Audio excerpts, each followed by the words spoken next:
All right, one last look at your traffic and weather for your ride in on this Tuesday morning. Do have one accident to report that's at I-26 eastbound right before exit 101. The left shoulder is currently blocked, so be careful as you're making your way through there. Today's high is only 87 with some chance of some rain early this morning. Tomorrow's high back into the 90s at 93 and sunny, and the 96 for your Thursday. That's your traffic and weather on your Tuesday here on The Game.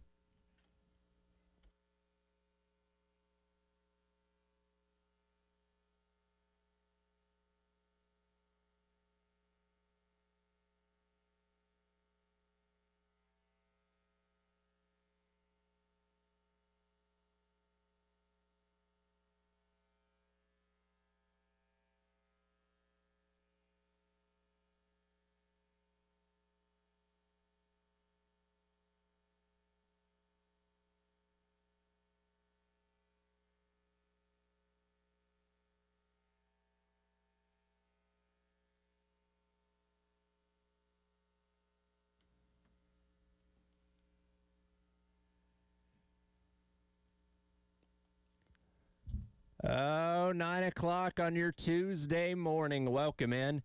It is the Extra Point. Tyler Head and Jack Veltri along with you here on The Game, navigating you through the middle part of the month of July and, again, etching ever closer to the start of the college football season. Jack, exactly 1 week from today, we're going to be out at SEC Media Days. We're going to be hearing from Shane Beamer. I don't think we have an exact time of day when he's going to be speaking. At some point on Tuesday, Beamer will take the podium, and then, as we've said, we're off to the races. Is it surprising that we don't know what time yet? We haven't heard what time, and we also don't know what players are going to be out there yet. I feel like we kind of know this stuff by now, but I feel like it'd be released already. Yeah, I want to say, I think it might be like Tuesday or Wednesday of the week before is about the time we hear the player. So either sometime today or sometime tomorrow, I would imagine. And I'm double checking. I don't see a schedule yet for like who's speaking when. We just have what days they're going, but I don't know if Beamer's speaking at 9, if he's speaking after lunch, if he's the last guy of the day. I don't have anything on that as of yet, which again, I imagine we'll learn in the next couple days too. And who else is going on Tuesday? Oh, let's see. Let me pull the schedule back up. Yeah. It is going to be on Tuesday. It's going to be Shane Beamer, Kirby Smart, Alex Golish, and Clark Lee. So let's see. Kirby, I wonder what time of the day. I mean, the schedule will revolve around Kirby. So what time of the day is Kirby going to speak is the question. Yeah, midday maybe? Yeah, I'm trying to think like the last speaker of the day is kind of I call it the death slot because it's one is like people are leaving typically. Yeah, it's not a great spot to be in. 9 a.m. could be a good headliner spot because you're kind of kicking the day off. Who did Beamer speak at 9 last year? Was he an opener? He was early last year because I remember we had to be at the hotel where the event was going on very early. Like I think Beamer spoke to the local media in a gaggle at like 8:30 in the morning. I kind of hope that's the case again though this year because I mean we'll already be out there the day before getting into town and whatnot, and then it's just the hotel's right there in Tampa. So sure, I kind of hope it's not like Beamer's last guy of the day. That would stink. So. Yeah. For our sake, here's hoping that he's either late morning or the first slot in the afternoon. That would be somewhat reasonable. So yeah, he's the third most interesting coach of his day because like Kirby, obviously, Clark Lee with what he has done the past 2 years at Vanderbilt. I guess there's intrigue with Alex Golish, but like, but it's Auburn. Is Auburn expected to be like that good this year? Probably not right out of the gate. No, and I think there is some intrigue to Beamer for the national headlines of okay, he's the elephant in the room. He's the coach with the most pressure this season in terms of his job. So I think it's a safe bet that Kirby and Shane would be the two openers, however you want to put them in order. One goes early in the morning, one goes midday. I think that's where we see those two, and then the other two can be the late afternoon slots. Well, again, we'll hear from Beamer exactly 1 week from today out at SEC Media Days down in Tampa. And by that point in time, we'll be 46 days away from kickoff. But not to get too far ahead of ourselves, today we are 53 days away from kickoff. Jack, are you familiar with the lore surrounding me being Rashawn Lee's biggest fan? No, I'm not. Would you care to fill me in? Here's the funny thing. I actually don't even know how this happened, but every time Rashawn Lee gets brought up with myself, Wes, and Chris, it is just a known fact that I'm his biggest fan. We did have him in for a Garnet Trust Hour years ago, and I don't know, maybe I just seemingly enjoyed that interview more than any of the others, but I've been associated with Rashawn Lee as my favorite South Carolina player of all time for multiple years now, so I just kind of run with it. And hey, look, he was a good one when he was here. I enjoyed, getting to cover him and see what he, did on the field. I mean, a guy that was an anchor on that offensive line through all the injuries that they had and all the struggles. I mean, he was the starter at center in 24 in his last year. Played a lot of different positions, guard. I don't think maybe I know, he did play right tackle midway through 23 when they were dealing with some injuries, and then started at center in 24. So a guy that made 40 starts throughout his career, all at South Carolina. Mm-hmm. So look at this year, Tyler. I mean, they have pretty much there could be a scenario in which the offensive line is filled with new players that are coming in from other schools.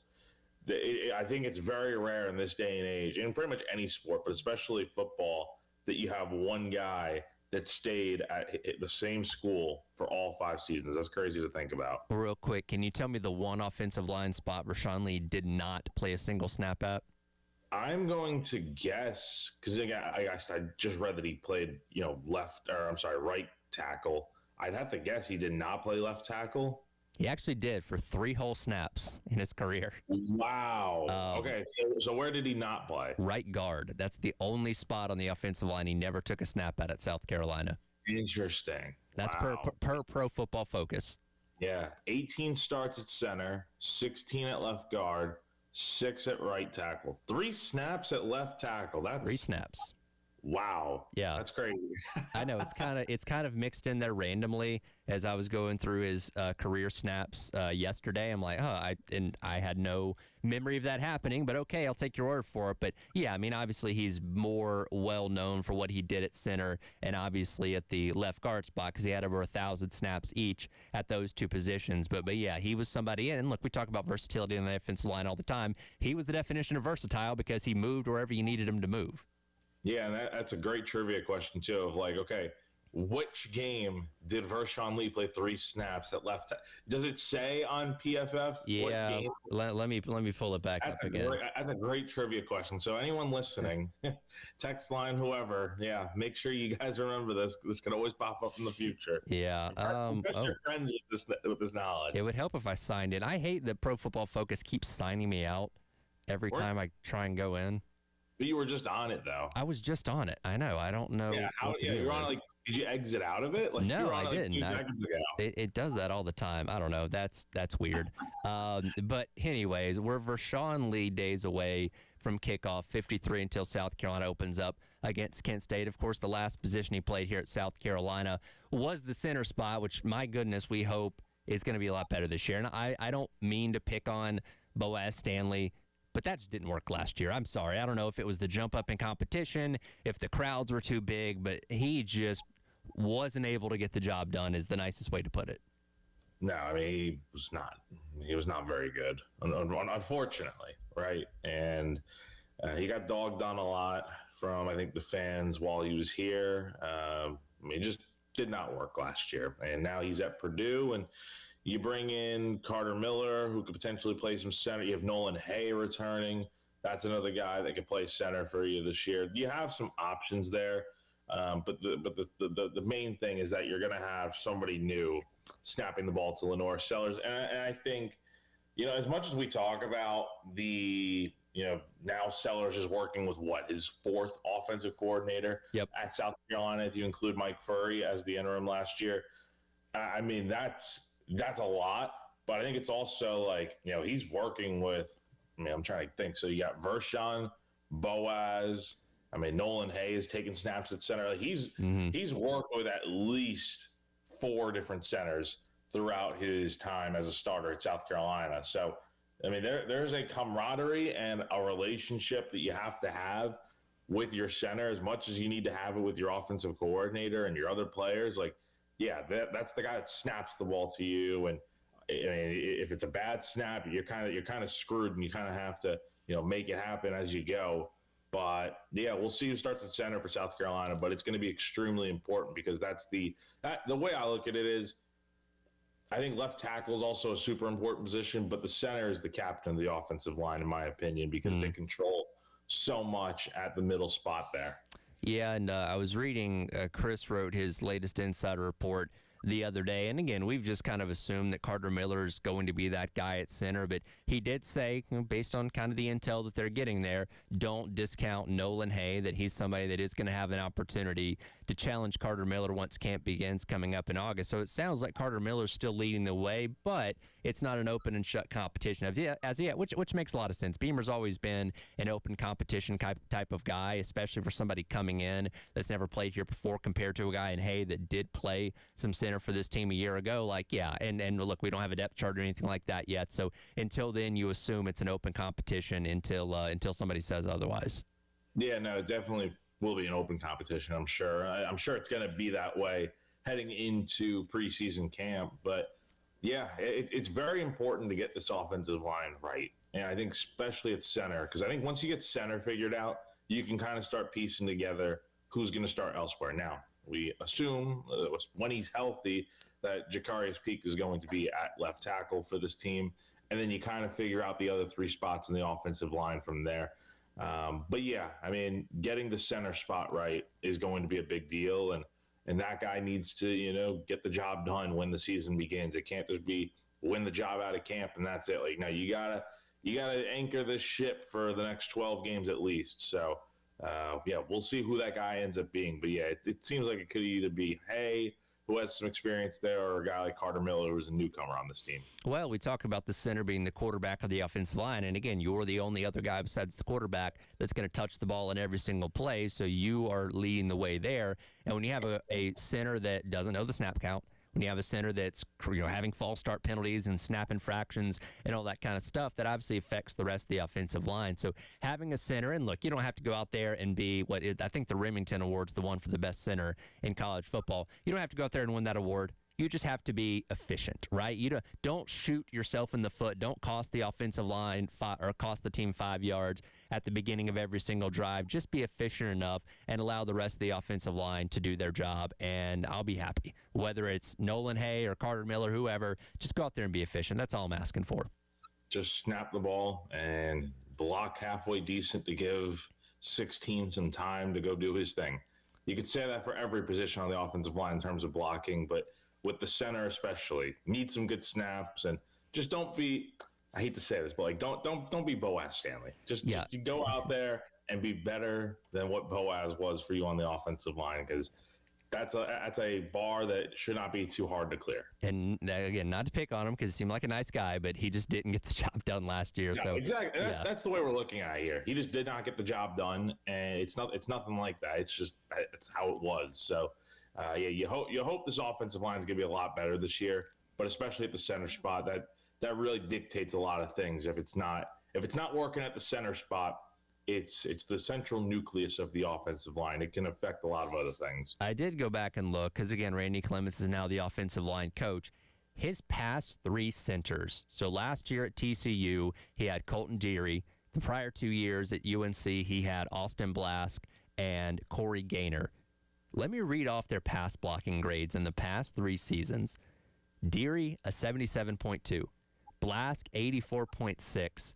Gaynor, 75.4.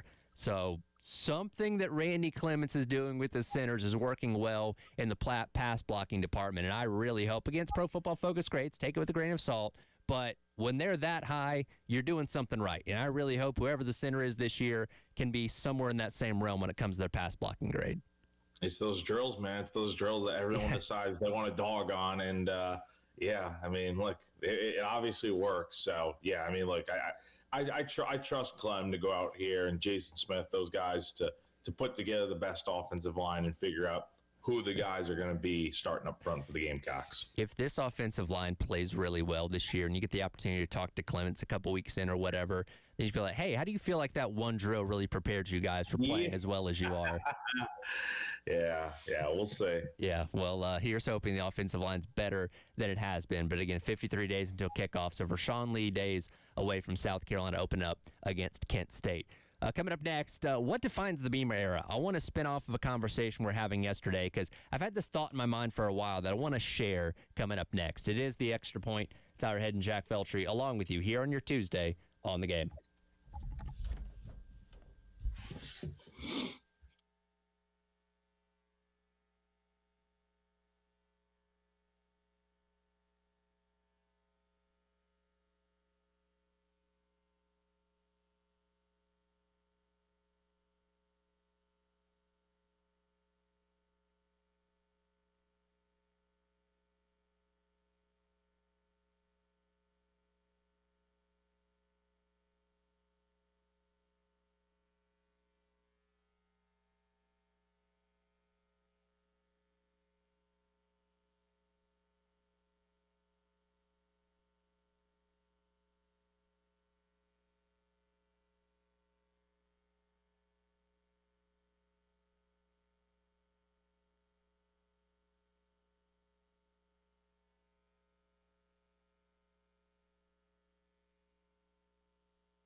All right, welcome back in. It is the Extra Point.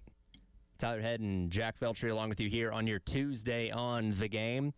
Yesterday, we played a clip from the Crane & Company podcast in which they predicted that South Carolina would upset Georgia in the next to last week of the regular season coming up this year. And I kind of posed the question, like, is Shane Beamer known as an upsetter, right? Because, again, he's pulled off some pretty big victories in his time here at South Carolina against some notable teams. We've had 2 field stormings in his 5 seasons at South Carolina, which tells you that they pulled off some pretty big wins in that time against, Tennessee and Texas A&M. And those are just the games that happened at home.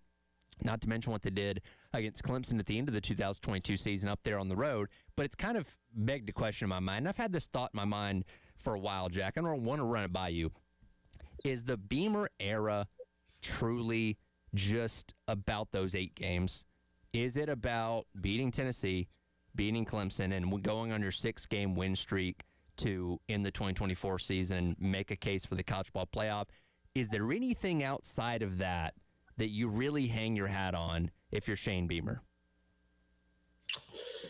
Not really. I'm trying to think, like, the 23 season, no. Last season, no.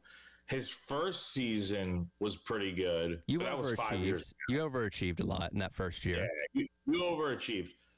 But that was 5 years ago. So you look at what he did in 22 to get to 8 wins, play Notre Dame in the Gator Bowl and whatnot, have a chance for a 9th win, and then 2 years later you have a chance to win 10 games and you come up just short. Yeah, like those seasons are what he's defined by. That's what he's most known for in his time at South Carolina. When you look at like one versus the other, I would say the 2 wins in 22 over top 10 teams that's his signature moment and wins in his time at South Carolina, hands down. But what he did to win 6 games in a row and get that team pretty close to making the college football playoff, that's something else for sure as well. Yeah, and we're still not that far removed from it for where when you say, hey, man, remember Beamer's team went on that 6-game run at the end of 2024, people don't look at it as, well, that happened forever ago. That doesn't really mean anything now. You still have some of the key pieces of that team on your roster now, namely Norris Sellers, Dylan Stewart, and Nick Harbert, to name a few. But again, we keep going back to this schedule a lot. You're going to have to do something this year with how tough your schedule is to add to that, right? Like at the end of this year, we can't still be talking about, well, it was just those 8 games. Those are the only real things that stand out about the Beamer era. You're going to have to find a way this year, more likely than not, to pull off a big win against somebody that most of the country doesn't think you can be, whether it be Georgia, Alabama, heck, Tennessee coming to town is probably going to be a favorite, after the bye week. You're going to have to find a way to spurn some upsets or a upset or a couple of upsets this year to, again, make this season what we hope it can be. Yeah, you're going to have to. It's going to be, as we've talked about multiple times, the front half of the schedule, it's doable to have a good record heading into the bye week. It's what comes afterwards where, yeah, if you're going to get to 8 to 9 wins this year, Tyler, or more, if you're going to be in playoff contention at the end of the year, you're going to have to pull off some upsets and win some games along the way against tougher opponents, whether that's Georgia or Oklahoma or Texas A&M, or heck, early in the year, you're going on the road to Alabama in the 4th game of the year. There's some games along the way that with Beamer, it always feels like every year there's always that one game that South Carolina is not supposed to win that they end up going out there and winning. Yep. It didn't happen last year. If it were going to happen last year, it probably would have been the Alabama game that South Carolina had the lead in going into the 4th quarter. They got to win 1 or 2 of those games this year to probably have the season that they want to have. Otherwise, if they lose all the games that are against really good competition, then it may not end up being a great season for this team. As we're sitting here talking about it, I can't believe I omitted this part, but the Beamer era isn't just defined by those 8 games. It's also defined by the lead that you blew against Texas A&M last year. And that's the thing that most people, in terms of recent history, think of when they think of Carolina. Because, again, that was a game that the vast majority of college football was not interested in going into the weekend. It was a noon kick. South Carolina was not completely out of bowl contention at that point in time, but it was a top 10 team taking on a struggling South Carolina squad, noon kick on a Saturday. Nobody really cared, but when you had a 27-point lead over a top 10 team on the road, suddenly everybody's changing the channel. Hey, wait a minute. Is Coach Beamer going to pull off another upset? Wow, this is crazy. And then they watched you blow it. Like, that's another thing, too. You have to get that taste out of your mouth. You have to go out there and beat somebody significant. Heck, maybe it is A&M. I don't know. Maybe that'll do the trick. You have to beat somebody significant to get that memory out of people's heads, because until proven otherwise, you're the team, you're the coach that blew almost a 30-point lead on the road against a top 10 team. That's a hard thing to shake. No, it is. And honestly, when you look at the way things are going right now, if things continue to not go well moving forward, we talk about the defining moments of his coaching career. The wins, obviously, is what we're talking about. But is that loss right there, could it be the defining moment of why things haven't gone well in his tenure? Like, if things don't go well this season and South Carolina misses a bowl game or something, is that the moment where it kind of just feels like things kind of went, in the other direction as opposed to where they were the year before? If, and again, I hope this isn't the case, because I like Beamer. I want him to stick around. I don't want us to have to be talking about a coaching search in December. If this season goes really bad and they're like 4-8 again, and they move on from him, we're having to hire a new head coach in the offseason or whatever, I think a lot of people would point to that as the lowest moment. Now, again, we know things were already going off the rails last year beforehand with the struggles on offense and having to fire assistants and all that kind of stuff, but that would be, I think, the pinnacle low moment of the Beamer era if it did come to an end this year, which, again, I'm hoping it doesn't. No, but that would be, you hope that's not the case. You hope Beamer is here for years to come, because I think everyone likes him. He's a good guy, well-spoken. I think he is a good coach. I think there's a reason why he's been able to bring in talented players with high school recruiting and whatnot, why he was on a heater with recruiting the last few weeks. And ultimately, we've seen him do a good job here at South Carolina for the most part. It's just the inconsistencies of one good season, one bad season. At some point, you kind of got to figure out what kind of coach you are and whether you're going to be a coach leading this team to years of success or if it's going to be years like last year. And that's what's so pivotal about the season, is that there's only two directions to go moving forward now. Well, thank God it's an even year. That's a good point. Thank God it is an even year. Maybe at some point this week we can dive into what exactly even year Beamer means, because there's something to it. It's not a coincidence anymore. So here's hoping even your Beamer can strike again in 2026. We'll switch to baseball coming up next. Pete Nako's very high in what what Kevin Schnall has done in the offseason so far, and our thoughts on last night's home run derby and its new format coming up next. It is The Extra Point. Tyler Head and Jack Veltri on your Tuesday here on The Game.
All right, welcome back in. It is the Extra Point. Tyler Head and Jack Feltry along with you here on your Tuesday on the game. Talk some baseball now. We'll get into what happened in last night's Home Run Derby coming up in just a moment, but I thought this was interesting the other day. Pete Nakos of On3 put together his list of winners in the transfer portal so far this offseason. And, Jack, I don't think it should come as any surprise that South Carolina is up there, number 2 behind LSU and ahead of Tennessee. Obviously, whenever you're going to go out there, and this is talking about the transfer portal, not the coaching hire necessarily, but whenever you go out there and bring in the sheer number of players that South Carolina has brought in, that's going to do a lot in terms of how people look at your portal haul. But as we've talked about many times over these past couple of weeks, we're really excited about the quality of guys they brought in from Coastal, from Wake Forest, from all over the place, and finally seeing these guys in action as Kevin Schnall gets set to take over official or get set to coach his first games coming up next year. And in Pete's top 10 rankings, you have 9 SEC schools, with the one exception being Miami, which is a very good baseball school. But for South Carolina to be ranked number 2 ahead of schools like Tennessee, Georgia, Arkansas, Mississippi State, Vandy, Texas, and Kentucky, look, the way I look at it is you got to take it all with a grain of salt. You got to just look at it for what it is. On paper, this roster should be a lot better next season. Like, 64 Analytics, Pete, like they rank South Carolina very high in these different portal recruiting rankings. But, last year, South Carolina had a very good portal class. I think top 10 in the country last season, and that led to the worst season in program history. Now, the situation was a lot different last year compared to now, and the coach is different. So I think that's going to be different in terms of Kevin Schnall being able to get more out of the players that he's bringing in. But it is worth noting, just because I don't think rankings are automatically going to signal that South Carolina is going to be, going to Omaha next year. They could, right? Yeah. But it all has to kind of come together. But for now, with so much time left to go until opening day 2027, I do feel like this roster is in much better shape compared to the last few years, because I think they definitely needed an overhaul after the way things went last year. The one thing that stood out to me reading the rest of that list, and as you mentioned, 8 of the other 9 teams are from the SEC, Miami being the one exception, is, and we kind of talk about this with men's basketball too. Well, yes, you went out there in the transfer portal with a lot of resources, you spent a ton of money, and you brought in what we hope is really good talent that it translates to you winning more games. But everybody in the SEC also upgraded too. So it's like, okay, how big of a gap are you trying to overcome? Because while you feel good about what you've done, everybody else can feel good about what they've done too. So how much of an uphill fight do you have going into next year, considering how far back Maneri had set things the past couple of years, that you're trying to overcome? And again, we're not going to know this until we actually start playing games and start playing SEC games specifically roughly a month into the season. But when you see a list like that, it's like, okay, Carolina's done a lot of good, but so is everybody else in the SEC for the most part. So you're going to have a challenge on your hands regardless of trying to close that gap once again. Yeah, totally. It's going to be a challenge for sure. But I feel like they've got the structure of a good team with a much better coaching staff in place. Now we'll really get a good idea of what this group's going to be like when they hit campus for the fall and when they get going fall practice and we see these guys in action. But there's no denying, like, they've got some real talent on this team, and they had to work really hard to build a completely different roster with 24 transfers coming in, and obviously some of those guys won't be here now since they're going pro. But yeah, there is a good roster here. Now it's up to the coaches to get the most out of these guys next year. A lot of reason to be excited about what Schnall's going to have in year number 1. Again, we'll see it in action coming up in February. Speaking of baseball, it is the All-Star break, and last night was the Home Run Derby out in Philadelphia. Different format this year. The clock is gone. It went back to individual pitches, and some people out there were critical of what that format would look like. I do not. I think it's going to stink. And I'm like, genuinely, I'm worried about that, because the whole reason that the timer came in the first place is because it felt really slow. And the timer brought urgency, and the timer brought a countdown and an end. And, we're just going to see tonight, I think, time between pitches, it's going to grind a little bit. But look, when you have Junior Caminero in there and Kyle Schwarber in there and Bryce Harper and, luminaries who can hit the ball 500 feet, it's still going to be a good show. And at the end of the day, all we want to do is see people hit balls really far. And I think we're going to see that tonight. Jeff Passan of ESPN, critical of how that format would work. Let's see how things went last night. He's not afraid.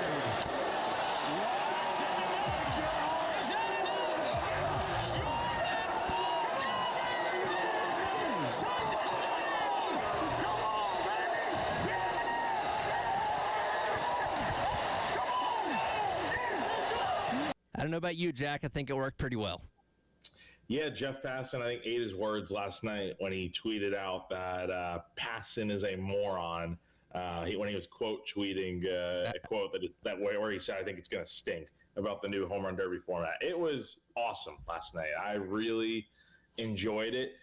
I think the timer, I understand what he's talking about where it moves things along a little bit, but it just didn't work, right? Where, guy hits a home run, camera can't even show it because they have to get to the next swing.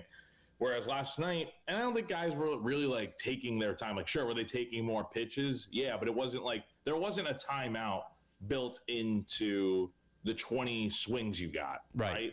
So, look, the event probably went till about 10:45 last night, so about 2.5 hours. Mm-hmm. That's about how long the other events have been. So it was really good last night. And then just the Derby itself, really good. Kyle Schwarber put on a show.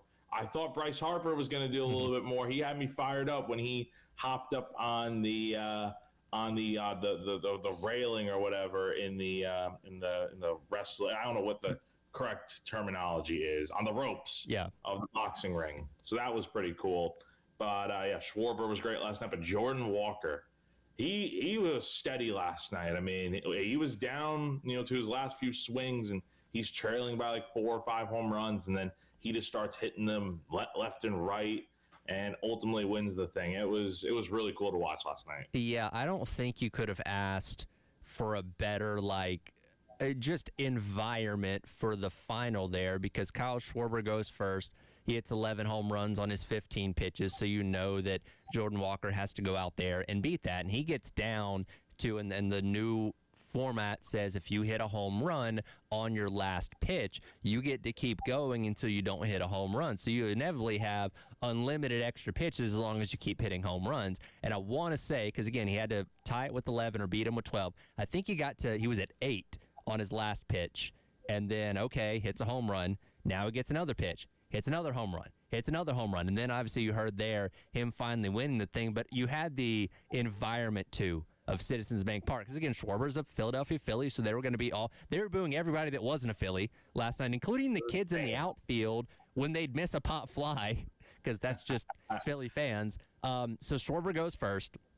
Jordan Walker goes second, and they're just raining boos it down on him. I'm surprised they didn't start throwing stuff at him. You know what I mean? Because that just would kind of be par for the course for, I think, Philly baseball fans. But you just had these cascade of boos of tens of thousands of people hating that one guy in that moment. And Jordan Walker, ice water in his veins, did not seem phased at all and ends up winning the thing.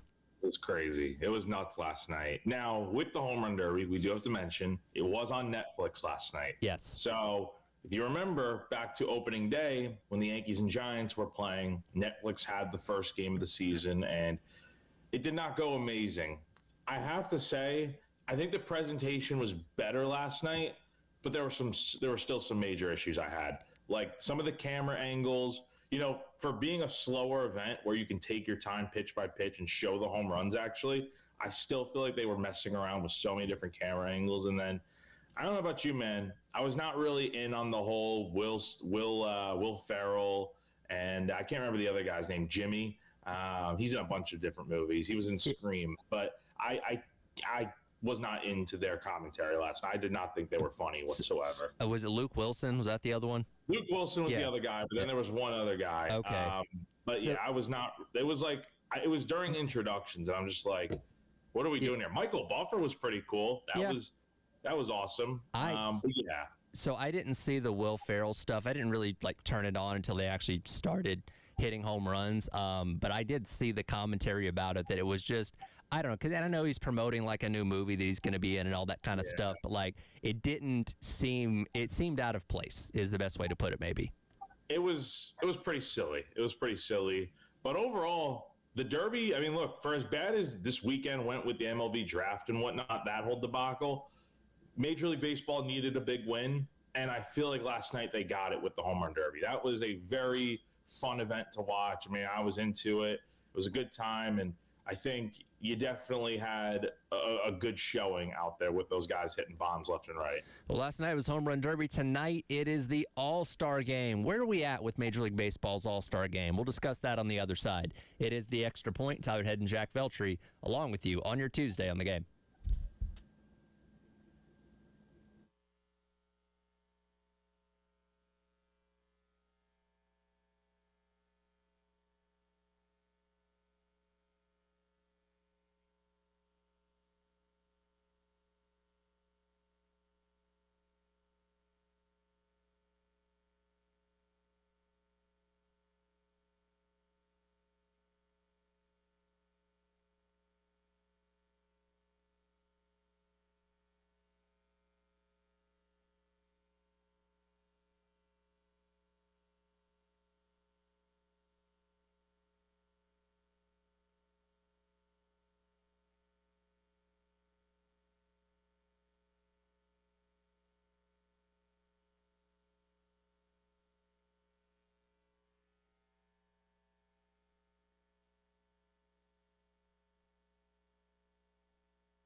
All right, welcome back in. Extra Point. Sider Head Jack Velcher with you here on your Tuesday on the Game.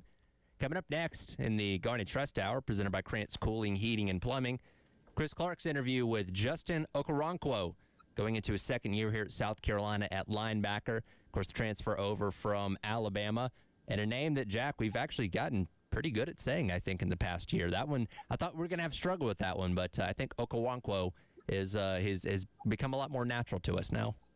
Okoronkwo. Yeah, that was a name that was, looking back at it, it's like, how did we butcher that name so much? Like that one I feel like is a lot easier to say now, but man, at the start I'm like, how the heck do you pronounce this guy's name? It's something that we talked about the other day, Chris and I did, was there's a lot of international players on this team. You have him, Nefjiwa coming in. I forget who Chris was interviewing the other week, but he was born in, I believe, Ghana. And is now, but spent most of his time in America. But a lot of players with some kind of international flair to them on this Carolina team, which is interesting. No, totally. It's a new look group, but yeah, there's a lot of.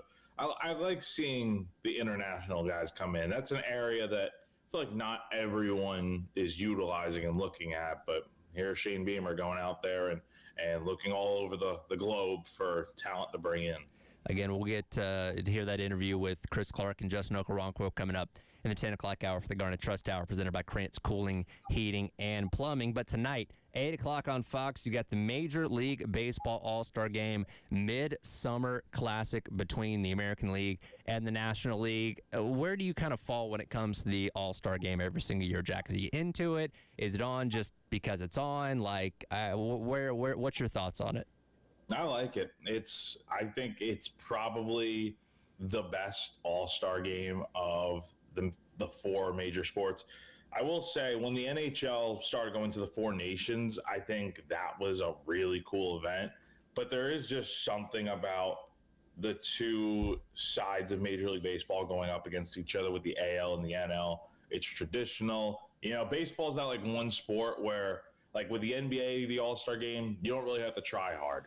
With baseball, you can't not try hard. You can't just fake throwing a 95-mile-per-hour fastball, or you can't pretend to hit the ball. Like, you got to go out there and actually play. So, yeah, there is something to the All-Star Game. I liked it better when it was, you know, for bragging rights and, like, going to see who's going to host for home field advantage in the World Series with the AL and NL. I thought that was really cool back in the day.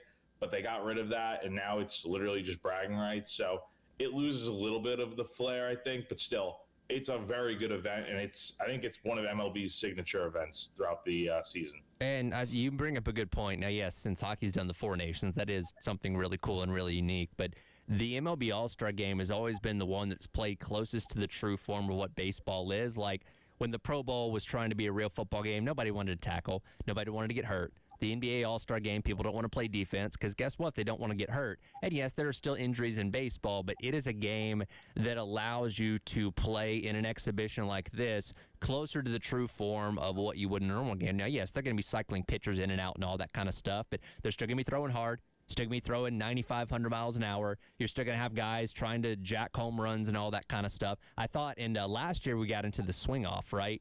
We didn't have extra innings. You had the swing off, which I thought was really cool. And I'm kind of hoping for another tie game so we can do that again. Because, again, it's not something I want to see necessarily in the regular season, but for the All-Star Game, it seems like the perfect way to close things out. It's fun, exciting, and, again, just a real neat way to wrap up what is one of the better, if not the best, All-Star Games in professional sports. No, and you get the best players playing in this game. Like, it's going to be a lot of fun tonight, and I know some guys are hurt or not playing, but like for the most part, you get the best of the best in baseball out there, and it's going to be entertaining. I think it's going to be a really interesting watch, and I do agree with you. I do hope we do get to some sort of tie game where it is because that was a lot of fun last year seeing Kyle Schwarber. You get 3 pitches and he hits 3 home runs. Like that was really cool to see, and something you definitely could not do at any other time in the Major League Baseball season, but yeah, I hope we pick up where we left off with the Derby yesterday, how entertaining that was. It's going to be a great crowd tonight out there in Philadelphia. Hopefully the weather is going to be magnificent tonight. and you get treated to a really good game. You get Dylan Cease pitching tonight for the AL against the hometown guy with Christopher Sanchez from the Phillies for the NL. So it should be a lot of fun. Bryce Harper, Mike Trout, a lot of these different guys playing. It's going to be a really good All-Star game, I think. Yeah, we have All-Star game tonight. That allows us to all catch our breath for the next couple of days. I think the ESPYs are tomorrow night or something like that. And then it's basically back in for the second half of the season starting on Friday. Yeah, and you get one game Thursday, but yeah, it'll be Thursday with the Mets and Phillies, and then after that, it'll be back to the second half and the home stretch of the baseball season. Here's hoping our two teams can figure things out in the second half better than they did in the back half of the first. We'll see. Hey, the Yankees are coming in on a 4-game winning streak, so they're figuring it out. I don't know about the Braves, though. Well, the Braves didn't get swept, at least this past weekend, so there's that. They still have the lead in the East, though that's quickly collapsing with the rise of the Phillies and the Marlins. So we'll see. Regardless, it's going to be fun tonight. We'll talk about that tomorrow. We'll see what happens in the MLB All-Star Game. But again, coming up next in the Garnet Trust Hour, presented by Krantz Cooling, Heating, and Plumbing, Jostin Okoronkwo going to be joining Chris Clark as your Tuesday rolls along here on the game.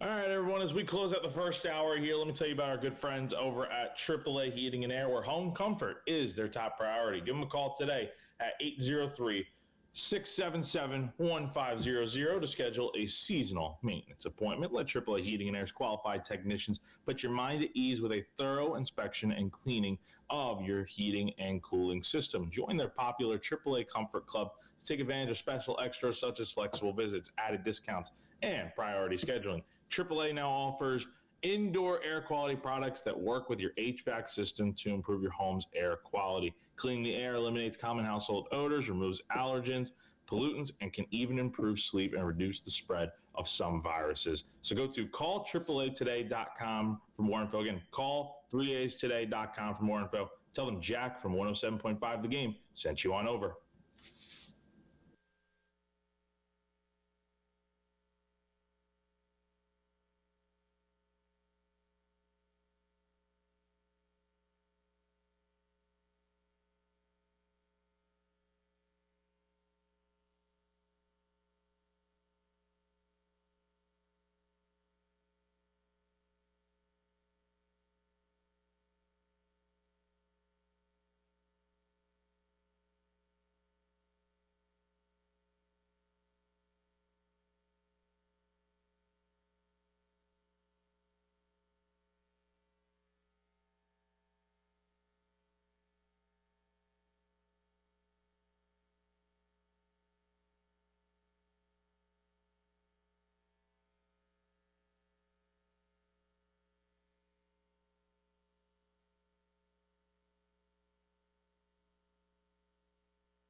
All right, welcome back in. It's the Garnet Trust Hour here on the game, presented by Krantz Cooling, Heating, and Plumbing.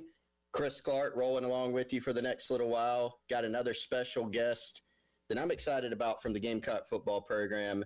It is linebacker Justin Okoronkwo, J.O., as he is known. J.O., what's going on, man? How are you doing? What's up? I'm doing good. Thanks for having me. Yeah, no, I appreciate you making time to join us here on the program. Got a lot of ground to cover with you, but man, the first thing, here's where I want to go first, just kind of personally. Obviously, we're going to talk a lot of football while you're hanging out here with us, but first things first, you have such an interesting background that I think Gamecock fans are going to want to hear about, with you coming over to the United States and kind of getting into the game of football as an international player. So let's start there. Tell us a little bit about just your personal background, where you grew up, all that kind of stuff. Yeah, so I was born and raised in Munich, Germany. Grew up there. Started playing football at the age of 16 or 17, and like played soccer before. Did a little bit of gymnastics, and tried some other sports out here and there. And yeah, I started pretty late, and then got into football. Started loving it, and somehow it worked out that I'm playing in the United States now. Yeah, so I had on Kobe from the defensive ends room last week. He grew up in Ghana. Yeah. He also grew up playing soccer. Tell us a little bit about the soccer background. First of all, do you still pay a lot of attention to that sport, or you've been watching the World Cup? Oh yeah, I've basically been watching every game that I can watch. Like I love watching soccer. I still like the sports. I still like to play, but I mean, don't get the chance of playing it that often anymore. But like back in the days, I was playing pretty much every day with my hometown friend, just outside on the pitch, yeah, kicking the ball. What was your position? Did you play like organized soccer? Yeah. Like basically, I played club soccer in Germany, and I actually played as a goalkeeper just because I was like pretty tall and like had a good body size and everything. But like I like when I play with my friends, I like also just played everywhere. Okay. So tell us about it. Well, before we get to football, let me ask you about gymnastics. So that's a fascinating one to me, because I mean, I got daughters who have been in gymnastics. You see like the Olympian level gymnastics dudes out there who are incredibly strong and incredibly flexible. How did you get into that, and how do you feel like it's helped you like in your athletic journey? So I got into that. I think like one of my friends started doing it, that I pretty much knew all my life already. So like he just asked me if I want to come try it out, and did that for a little, and I feel like it definitely helped me just being like aware of my body, being like having a good body control. That's definitely what you need as a gymnast. And I mean, it definitely helps you as a football player too to know your body pretty good. Yeah, so you mentioned getting into American football at 16 years old or so. How did that process unfold? Did you watch football, here in the States while you were in Germany? Did you say, man, that looks cool? Did someone come to you and kind of say, hey, we got this league, you need to come play? Like, how did that all start? So I would say like I always had like some fascination with that sport. When I saw like some videos of it, some highlight tapes on YouTube or everything, I mean, I never really watched it really like a full game, because I didn't even know like there was even American football over there in Germany for real. Like I never had a team that I rooted for, but yeah, I just really liked the sport. I was interested in it. So then I like started like looking around if there are like clubs in my area. I had even one of my classmates played that I knew of. So basically I just went with him and went to like tryout practice and stuck with it. Yes. So in the early stages of playing football, how did you or whoever your coaches were at the time, obviously you've ended up as an SEC linebacker and done great for yourself, but How was it? Did you start out at a different position? How did that all unfold? Yeah, so I started out as a safety. Uh, it was just I got there. They looked at me. They were like, "Yo, you want to try out playing as a safety?" I didn't even know what the position was, but I was like, "Sure, I would try it." Yeah, so I started out as a safety, and then after like a year and a half or 2 years, I moved to linebacker. So I imagine part of that was you were probably continuing to grow, right? Like what was the difference from, 16 years old to 17, 18 years old in terms of your size? So yeah, I mean, I started going like working out like in the weight room at 16. So like that probably was part of it that I got bigger. I got stronger and like was definitely like had more of a linebacker build than a safety. Yeah. All right. And so from there, you start developing. Tell us about, you mentioned the club leagues over there. What was that situated like in terms of, because, here in the United States, we've got, Pop Warner or American Youth Football, Rec Ball. Obviously, you can get up to playing in, middle school, high school, and then on into college. But how is it situated there with like practices and games? What was that? How did that flow?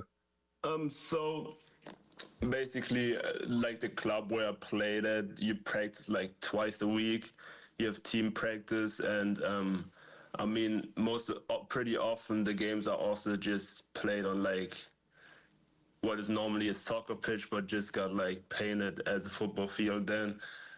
But yeah, I mean, I was practicing 2 times a week. Had the season is in the summer, so like I played like in the summer.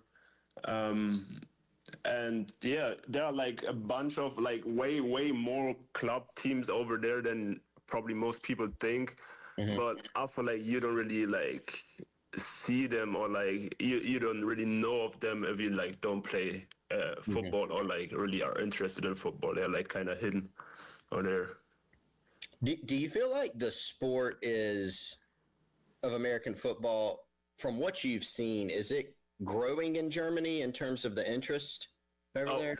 Yeah, it's for sure growing. I mean, you can see like in the past there are like more and more, especially German players, international players, now in like college or also like NFL. And also the NFL is expanding, having games overseas or like Ireland, Germany, London, I think everywhere. So like, yeah, the interest is definitely rising for the sport. So at what point, as you're playing and you're learning the game and you're developing as a player, at what point does the idea of, hey, Jo, like you're pretty good at this football thing, you might have a chance to go play in college in the United States. You might have a chance to maybe be an NFL football player. How did that process start? So I actually really just started out playing for fun. I didn't even knew about college football, what big thing that is over here. So basically, I played. It was in my second year. I played a game, and the opponent coach was like a former D1 player, and he like came to me, hit me up, and was like, "Yo, I see potential in you." He also had like his own personal training program, so I started working out with him, and he basically gave me that vision of like playing over here, and like that it's definitely possible to like reach that accomplishment. Yeah. So you start, going to some camps in the States during the recruiting process, things like that. What was it like to start getting scholarship offers from all these major programs? And what was it like having Nick Saban say, hey, man, you're good enough to come play at the University of Alabama, play SEC football? Like, was that a surprise for you, or did you expect it when you started this? So it was, of course, my first offer was crazy. It was from Michigan. So basically, there's this organization in Germany or in Europe that like looks for the best players in Europe or internationally and brings them over to like a college tour, takes them around from camp to camp. The organization is called PPI, and they actually do a pretty good job, like just putting yourself in a good position to where you like are at the right camp, speak to the right coaches to like get you the most exposure. So it was. I think I did that tour like 2 years in a row, and so on my first year, I already got a couple offers. I committed to Maryland, and then I came back because I felt like I can even go bigger, get more offers, and yeah, on that second tour, I mean, I already had some offers, so it wasn't. I knew I can play on that level, so it wasn't that crazy anymore. But I mean, talking to Nick Saban is of course a different level again. Like he's like the greatest coach that is out there, in my opinion. So yeah, it was definitely like just a blessing, like to hear that. All right, more with Justin Okoronkwo on the other side. You're listening to the Garnet Trust Hour presented by Krantz Cooling, Heating, and Plumbing.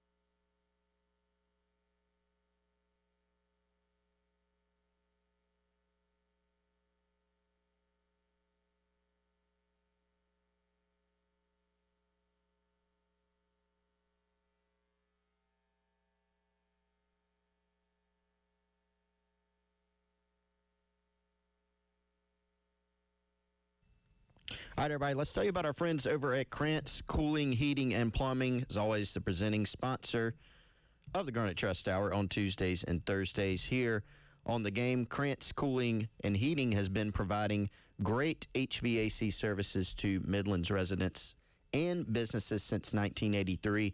And now that same great service that you're accustomed to for your heating and your air conditioning now applies to the plumbing line. You can hit them up at 803-672-3224.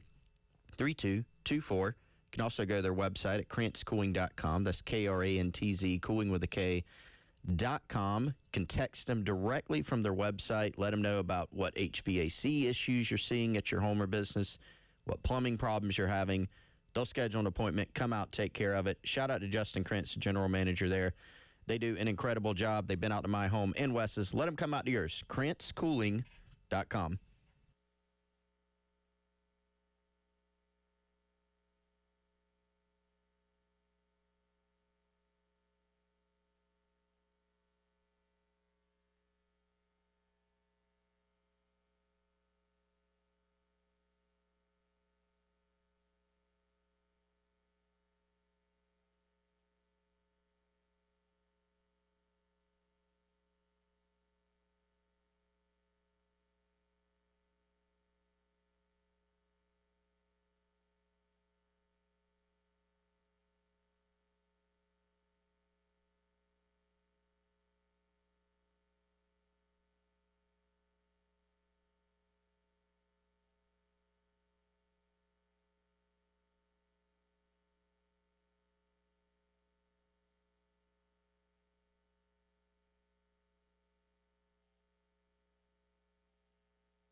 All right, welcome back in. Chris Clark here on The Game. You're listening to the Garnet Trust Hour presented by Krantz Cooling, Heating, and Plumbing. I'm hanging out with Justin Okoronkwo from Gamecock Football. And Justin, where we left the conversation earlier is we were talking about, the process of you starting your football career, going to camps through PPI, getting offers. You had originally committed to Maryland. You continue getting offers. You end up committing to Alabama.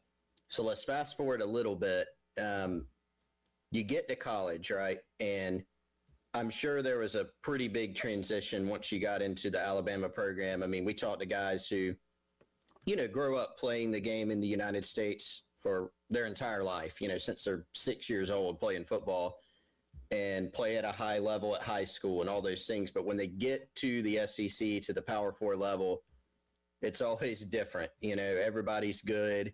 Everybody's athletic. The workouts are crazy. The time is crazy that you put into it. So can you think about when you first got to the college level at Alabama? Do you remember specifically being like, wow, this is a little bit different. This is serious.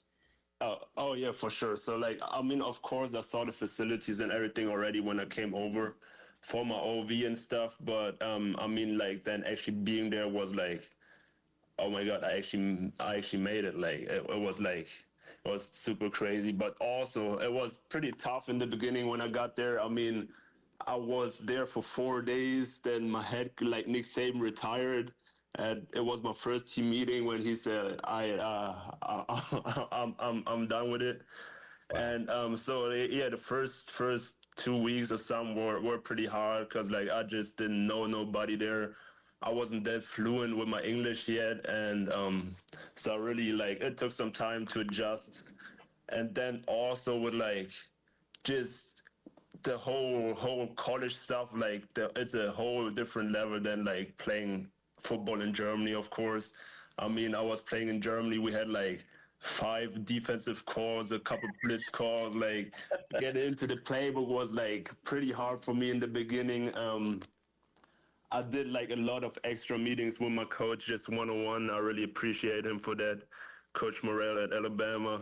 He did a good job just teaching me the next level of the sport, I would say. And I feel without him, I wouldn't be the player I am today.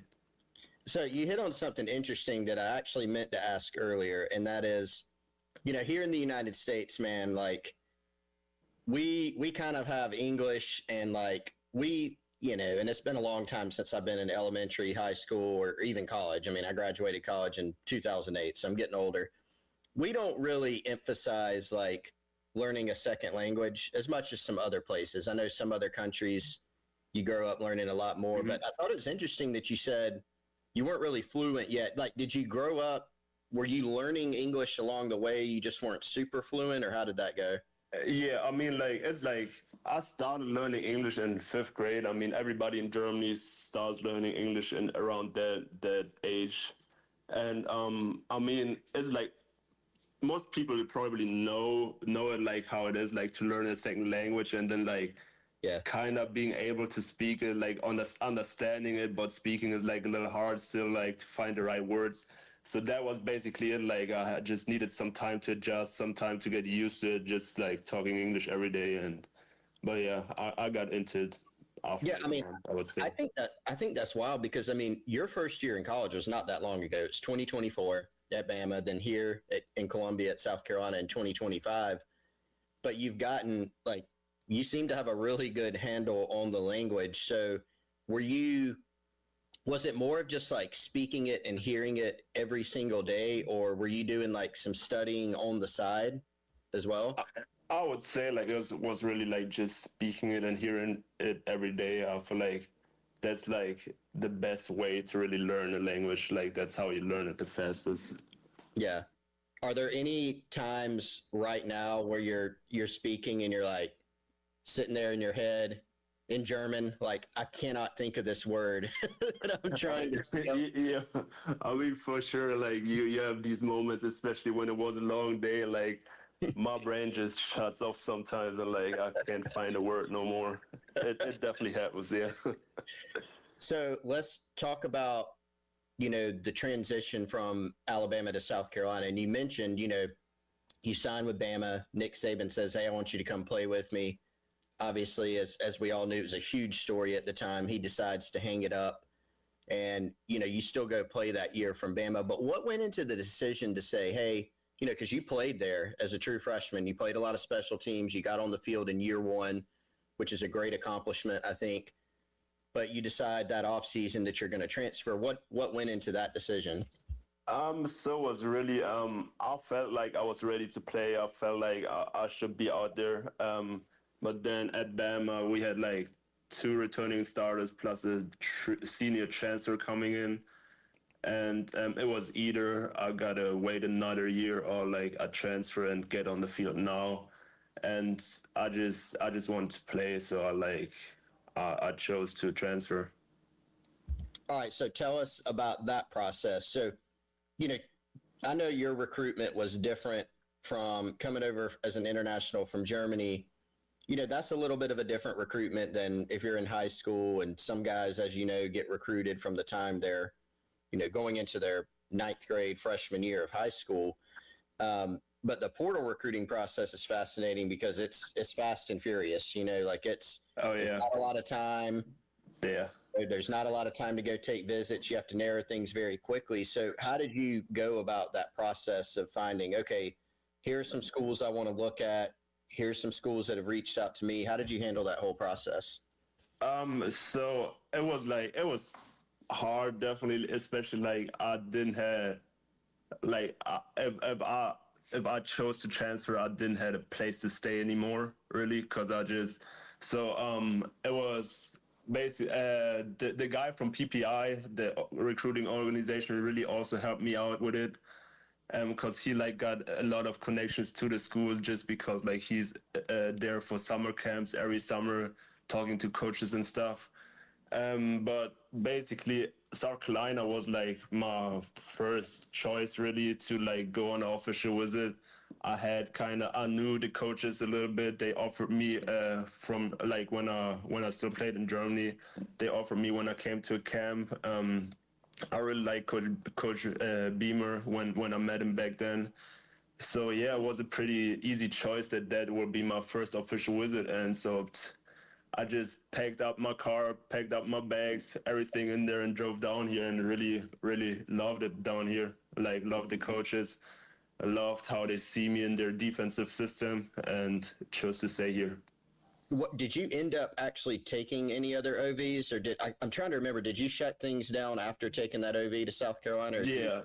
I shut things down immediately. Like I was sure I'm gonna stay. Yeah, good stuff. All right, man. Well, we got a lot more to get into. We're going to do one more segment here with Justin on the other side, and then Jo, I want to talk to you about just your experience here at South Carolina so far, what you've thought of Columbia, how it compares to back home, and then of course look forward to your junior year of college here in 2026. So we're going to do that on the other side. You're listening to the Garnet Trust Hour presented by Krantz Cooling, Heating, and Plumbing. Chris Clark rolling along with you with Justin Okoronkwo.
All right, welcome back in. It's the Garnet Trust Hour presented by Krantz Cooling, Heating, and Plumbing. Chris Clark hanging out with you on the game. Special guest for today, Justin Okoronkwo from Gamecock Football. And we've covered a lot of ground. Justin, I'm going to keep you a few more minutes here before we let you get back to your day. I appreciate your time again. So we were talking in the last segment about, first few months, first year of college football, deciding to transfer the offseason after your freshman year and then getting here to South Carolina. So, you mentioned you had some familiarity with the coaching staff and Shane Beamer from when you were getting recruited, when you were still in Germany.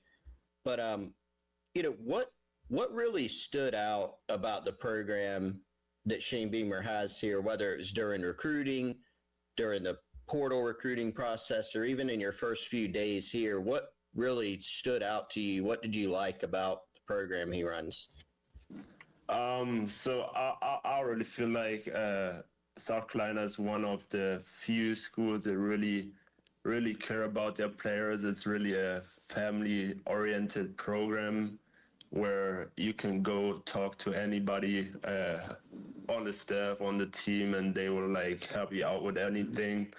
And also Clayton White, of course, I feel like he's one of the best coaches I ever had. I mean, I didn't have that many because I haven't played my whole life yet, but as far as I met coaches, talked to coaches, he's definitely up there. And yeah, I just love to play for him. So you get into year one here at South Carolina, and we'll talk about this here in a little bit. We know that the on-field results that you guys wanted, it wasn't what you guys wanted, and you're looking to fix that in 2026. But what was it like in the first year, just getting into Coach White's playbook, being able to play on the Gamecock defense? What was that experience like for you? I mean, it was awesome, of course. I mean, we had a lot of guys that were still new to the playbook, just like me. So I would say I wasn't as comfortable as I'm now with the playbook, just being confident on the field. But no, it definitely gave me great experience out there. I would say I'm definitely just looking forward for this season. I can't wait to get out there. But yeah, we will make something happen this year. What is your, compared to last season in this playbook, and even compared to your freshman year, where, like you said, you're still getting more fluent in English, you're still getting acclimated and used to the college game. How much more comfortable are you, heading into year three than you were, year one, year two? I mean, it's definitely a lot, just also because I was still new to the team last year, and this year, I mean, I've been here this is my second year now. I'm way more comfortable with all my teammates too. The on-field communication is way smoother, I would say. Yeah, we work way better together. So yeah, I'm just looking forward to it. So I want to ask you about Columbia specifically, and also kind of ask you about your hometown of Munich. What have been your impressions since you've been here in Columbia for over a year of just the city of Columbia, the weather, all that kind of stuff? So the weather, I mean, in the summertime, it does get pretty hot. I mean, it does get hot in Germany sometimes, but it don't feel the same. It is over here. That is actually crazy. Especially with summer workouts, it's tough sometimes out there, but we got to get it done. But yeah, I mean, I grew up in Munich. It's a big city, so way bigger than Columbia. So I'm kind of used to a big city. But I would say Columbia is definitely a good spot. I mean, you got everything what you need down here, and especially on game days, I feel like it compares pretty much to Munich. How busy it gets, yeah, with all the fans coming out, and yeah. Did you ever go, growing up, did you ever go to any Bundesliga soccer games? I'm curious about how an SEC American football atmosphere compares to like a big, European soccer match? So it's like the sport is very different. So it's hard to compare because like at soccer games, like the fans, they like sing songs like throughout the whole game. They jump around and stuff. And here, like, you need the fans in like critical moments, get loud. Then when the offense is on the field, be calm. And so yeah, it's very different, hard to compare. But I would say I have been to like two two or three, I don't know, games in Europe, in Germany. But I would say over here the fans are just awesome. They are crazy about football, and yeah, I just love the atmosphere when we get out there in the stadium. It's always a blessing to be able to do that. Let's talk a little bit about not your side of the football, obviously, with you being a defensive guy, but the offense for South Carolina has a new look this season with Kendall Briles coming in as the offensive coordinator. And one of the things that we've heard from a lot of the defensive guys is just the tempo and the pace that they play with in practice. How big of a difference has that been just matching up with them in practice? And do you feel like that's helped you guys as a defense for when you get into game situations with maybe offenses that run a similar type of tempo? So yeah, of course, I would say it's definitely good to have a new offensive coordinator out there. That's probably what we needed. He brings a lot of juice. It is fast paced, like other defensive players said. And yeah, I think of course it will get us ready for fast paced teams or just for teams that like situationally like to go fast, because we gotta get our checks done in time and get our communication done, get the play call and stuff. So that definitely helps us too. Let's talk about your linebacker room there. You're working alongside guys like, Fred J.R. Johnson, Sean Murphy, who also was a guy who was committed to Bama, was at Bama at one point before you, obviously. Jamie and Risher, a lot of those other guys. What's the vibe and the camaraderie like in that room? So we are very close. We hang out even outside of football. We go bowling sometimes. We do stuff. And so the camaraderie is definitely great. That are my boys. And I mean, we got two linebackers, Fred, me, and three linebackers with me, who are in their second year now, who are way more comfortable playing. Also, Rich will step up. He's looking good out there, I would say. And the young guys also doing their job. So we got a bright future ahead too. Who's the best bowler in the group since y'all like to go? Probably Sean Murphy. Okay, Sean. All right. Yeah, probably. And anybody able? Do you remember some of the high scores? Can anybody get close to 300 or no? Oh no, we not like that. We just play for fun, for real. Yeah, I've actually seen somebody bowl a 300 once, and it was that's crazy. Pretty amazing. So, all right, J.O., last couple minutes here. What outside of football? I know that takes up a lot of your time, right? You got class, you've got workouts, you got meetings, you got practice, games, all those things with you being a football player. But what do you like to do in your downtime when you just get to chill? You mentioned, hanging out with teammates, going bowling, doing things like that. But any activities? Are you a video gamer? Like, what do you like to do? Yeah, I do like to play video games sometimes, especially like at night in the evening when there's not much else to do.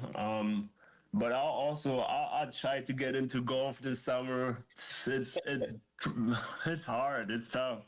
It is a hard game. It's like also in that heat, you can't really go every day. But yeah, I've been trying to get into that. Also, I play the piano a little. I started like teaching it myself when I was like 17. Then I had like some piano lessons, but mostly just taught it myself. So I like to do that. And yeah, I also like to cook actually. I made a lasagna on Friday. That was pretty good. That sounds Yeah. awesome. What's your favorite German dish? Oh man, I get that question a lot. Yeah. It's always hard. I would say pretty much anything my grandma cooks because she just cooks great. But if we talking about real traditional German food, I would say it's like in Germany call it a Schweinebraten. So it's like pretty much just some roast pork with like dumplings and like good gravy. That sounds amazing. That Yes, sounds sir. amazing. Yeah. I've been able to have some, I don't know how authentic it was, but we were in Austin, Texas one time and went to a German restaurant and it was phenomenal. I was told it was authentic. I would have to check with you because I'm not sure, but it was really, really good. I know that. And I was very full when I left. So I right. maybe need to go and check that out. Got to check it out. That's right. So, Jo, last thing for you before I let you run, man. Teach all the Gamecock fans out there how to say "Go Gamecocks" in German. All right, it's Auf geht's Kampfhähne. Okay. I'm not even. We can also just leave it at Auf geht's Gamecocks. Okay. All right. Sounds good. That's probably a little easier. I'm not going to attempt that. So y'all can go back and listen to the tape. All right, Jo. Hey, I really appreciate your time, man. That's Justin Okoronkwo from Gamecock Football here on the Garnet Trust Hour presented by Krantz Cooling, Heating, and Plumbing. Thanks for your time, Jo. I appreciate it. Man, thanks for having me. It's Chris Clark's conversation with Justin Okoronkwo. We'll come back, recap that a little bit, talk about the linebacker room as we wrap up the hour. It is the Garnet Trust Hour presented by Krantz Cooling, Heating, and Plumbing on your Tuesday here on the game.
All right, welcome back in. It is the Garnet Trust Hour presented by Krantz Cooling, Heating, and Plumbing.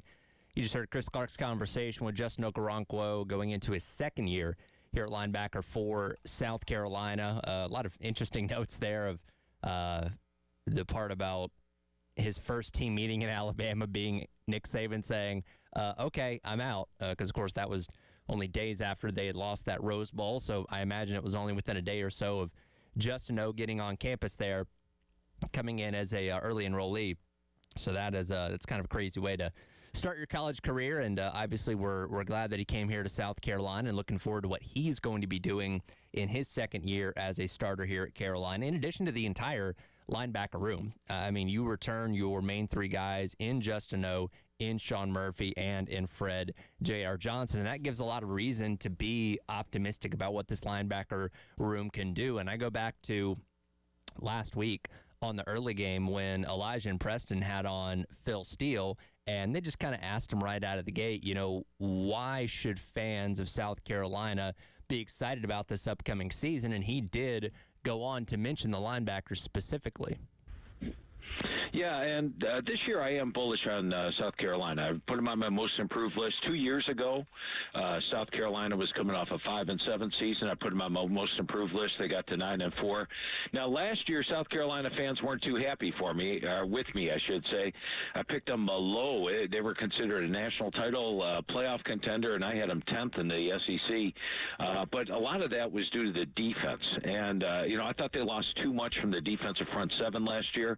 And even with that, you go back to the Alabama game. They led that thing 22-14, 10 minutes to go. They had a shot to win that. A&M up 30-3 at the half. Sorry to open up some wounds there, guys. But I think they're going to be improved, especially at that linebacker position. That's probably one of the more experienced units, probably the strength of the team this year. And then offensively, you got Lenore Sellers back. Remember, he got injured against Vanderbilt. Took a few games to get back. I think he's going to have the type of year more towards what he was playing at the end of 2024. And then let's look at the offensive line as well. Back in 24, they didn't have any injuries on the offensive line. They had one start missed all year. Last year, the injuries cropped up. They fired their OL coach mid-year. They dropped to 111 yards per game rush, allowed 43 sacks. I think if you look at the offensive line this year, they added 7 offensive linemen that were full-time starters. And really, when you add transfers, you want to add guys with experience.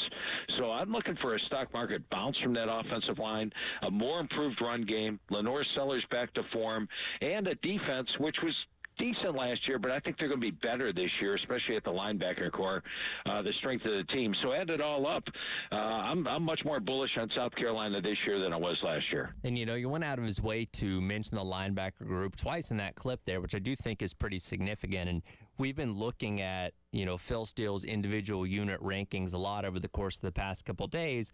And for South Carolina at the linebacker spot, he does have them, let's see, that is 11th overall. But there's a lot of talented linebacker groups in this country, and the way that he spoke about them there, he's expecting a step forward, right? He's expecting development, these guys to kind of take that next step as linebackers in the SEC. And for all three of those guys, last year was their first opportunity being main starters in this conference. So there's a learning curve that comes with that. You saw their ups and downs. You saw guys like Okoronkwo do pretty good in run defense. Same thing with Sean Murphy. They're actually graded pretty high in that regard. But there's always areas to improve, always areas to continue to develop, and that's what you're hoping for. And again, it's a very rare thing to have all three of your main linebackers from the season before return for another year. So as Justin mentioned towards the end of that conversation with Chris a little while ago, these guys hang out.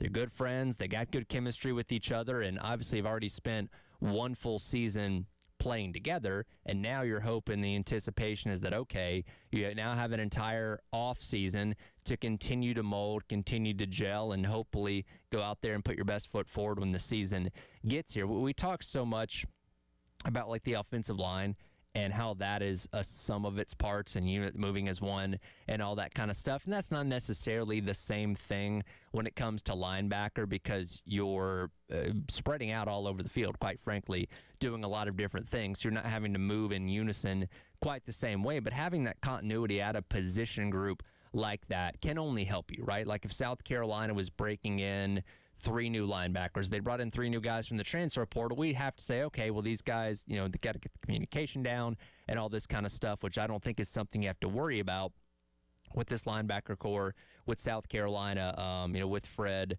with Justin, and with Sean Murphy. And as they kind of as Justin brought up there, you got the other guys behind them that we're going to see which of them are able to get on the field, get some snaps, and rotate in at a regular clip. Donovan Darden's a guy that has generated a lot of buzz. He was actually on the Garnet Trust Hour a couple weeks ago, I believe, with Chris Orwes, talking about his experience and obviously trying to get onto the field a little bit more this upcoming season. Jamal Reiser, as Sean referenced there towards the end of the segment, a guy that's been around for a long time. Seeing if he can get in, you got younger guys like Holloway and Britt, Harris, and Smith that, again, we'll see how deep they can rotate at this linebacker spot. But obviously, in a tough conference like the SEC, especially when it comes to things like stopping the run, you need a good set of linebackers. And I think we're all interested and excited to see what these guys can be able to do in their second year, as a full unit, with those main 3 coming back for another season. So looking forward to that. Again, great conversation with Justin there. Obviously seems like a really smart guy. It's gone through a lot in terms of coming over to a new country, trying to learn English while your head coach is quite literally retiring on you. Like that's quite an ordeal there. But thankful to have him here again. He seems to be somebody that everybody's a fan of, and I think we all can't wait to see what he's going to be able to do in his second year here as a starter at South Carolina. And here's hoping the entire defense is up to snuff of what it's been the past couple of years, because that's what we talk about so much is, as rough as the offense was last year, the defense kept putting you in positions to be competitive and to potentially win games. You just weren't able to get it done offensively. So especially with the amount of talent they have returning from last year, we're certainly hoping the defense can be just as good, if not better in that regard, to continue to put South Carolina in positions to win. And obviously, when you talk about the changes that have been made in the offseason when it comes to the offense, not only staff-wise, but personnel-wise, that you can capitalize on some of those opportunities that the defense does end up getting you. So, again, good conversation there with Justin Okoronkwo as we're looking forward to him in year number 2 here at South Carolina. We'll get back into our countdown to kickoff coming up next in the Gamecock Central Takeover Hour. 53 days until South Carolina and Kent State square off. We'll get into some of the latest intel with what's going on through summer workouts as we get closer to the start of camp, including taking a little bit of a closer look at the linebacker room, as Wes and Chris had some insights onto that as the summer's gone along as well. All that coming up next as we get into the Gamecock Central Takeover Hour, presented by Firehouse Subs, here on your Tuesday on the Game.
right, welcome back in. Gamecock Central Takeover Hour presented by Firehouse Subs.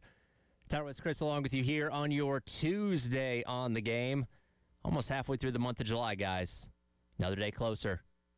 My favorite day, 53 days until kickoff. For obvious reasons.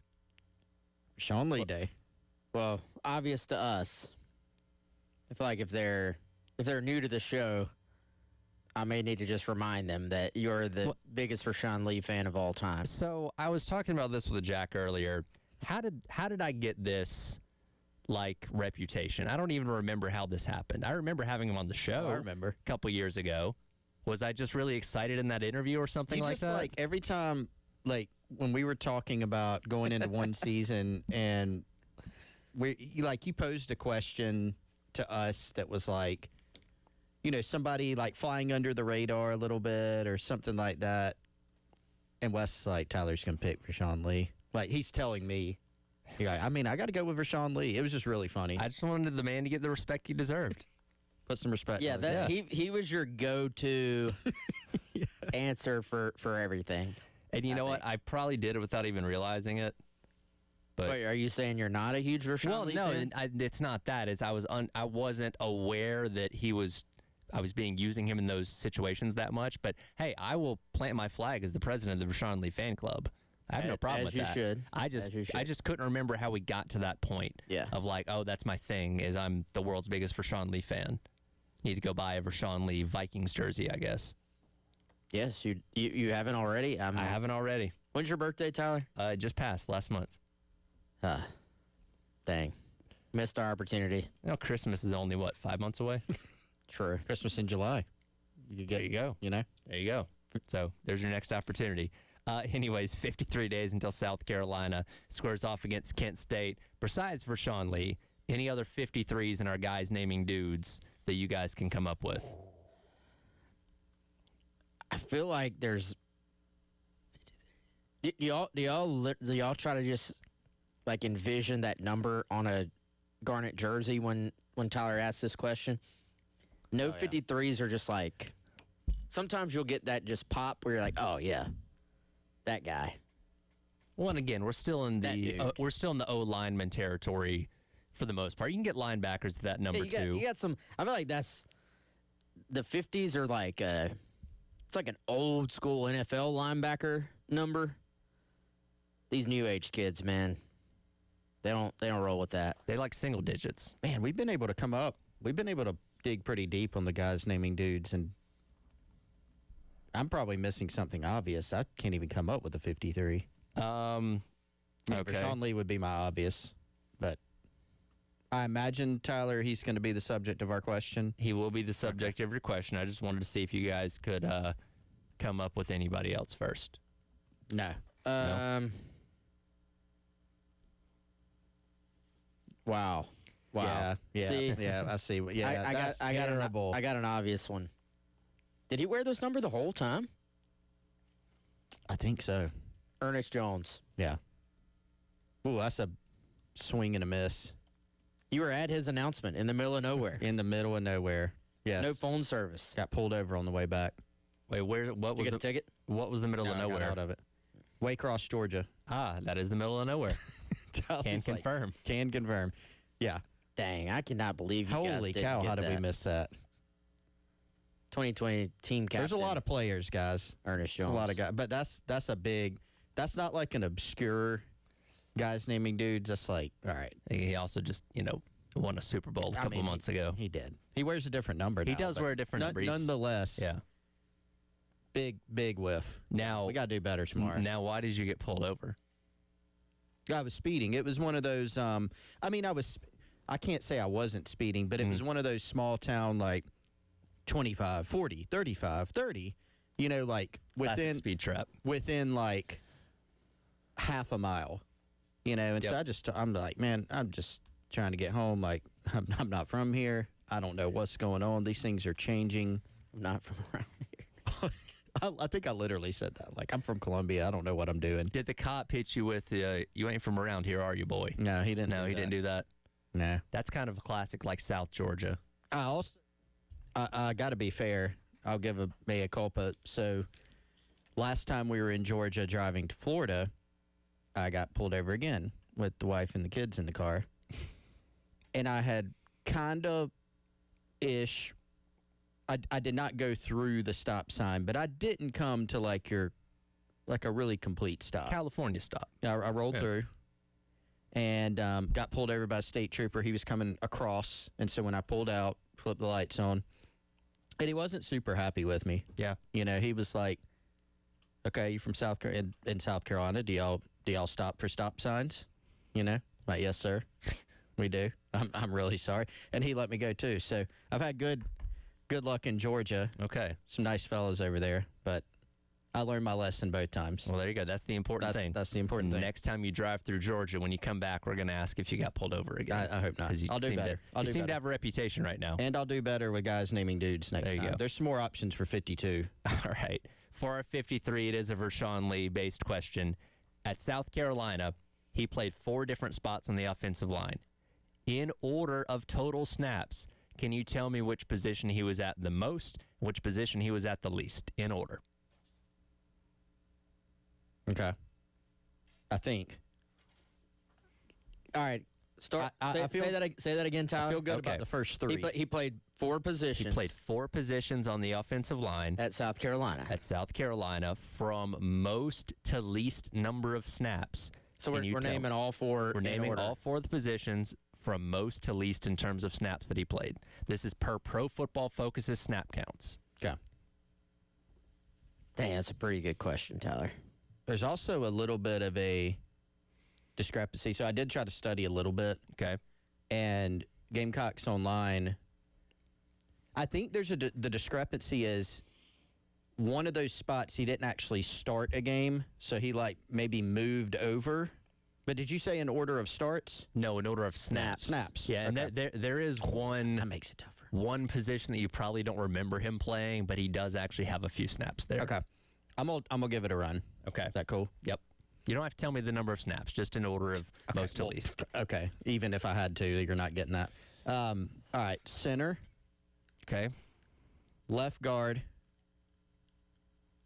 Okay. right tackle. Okay.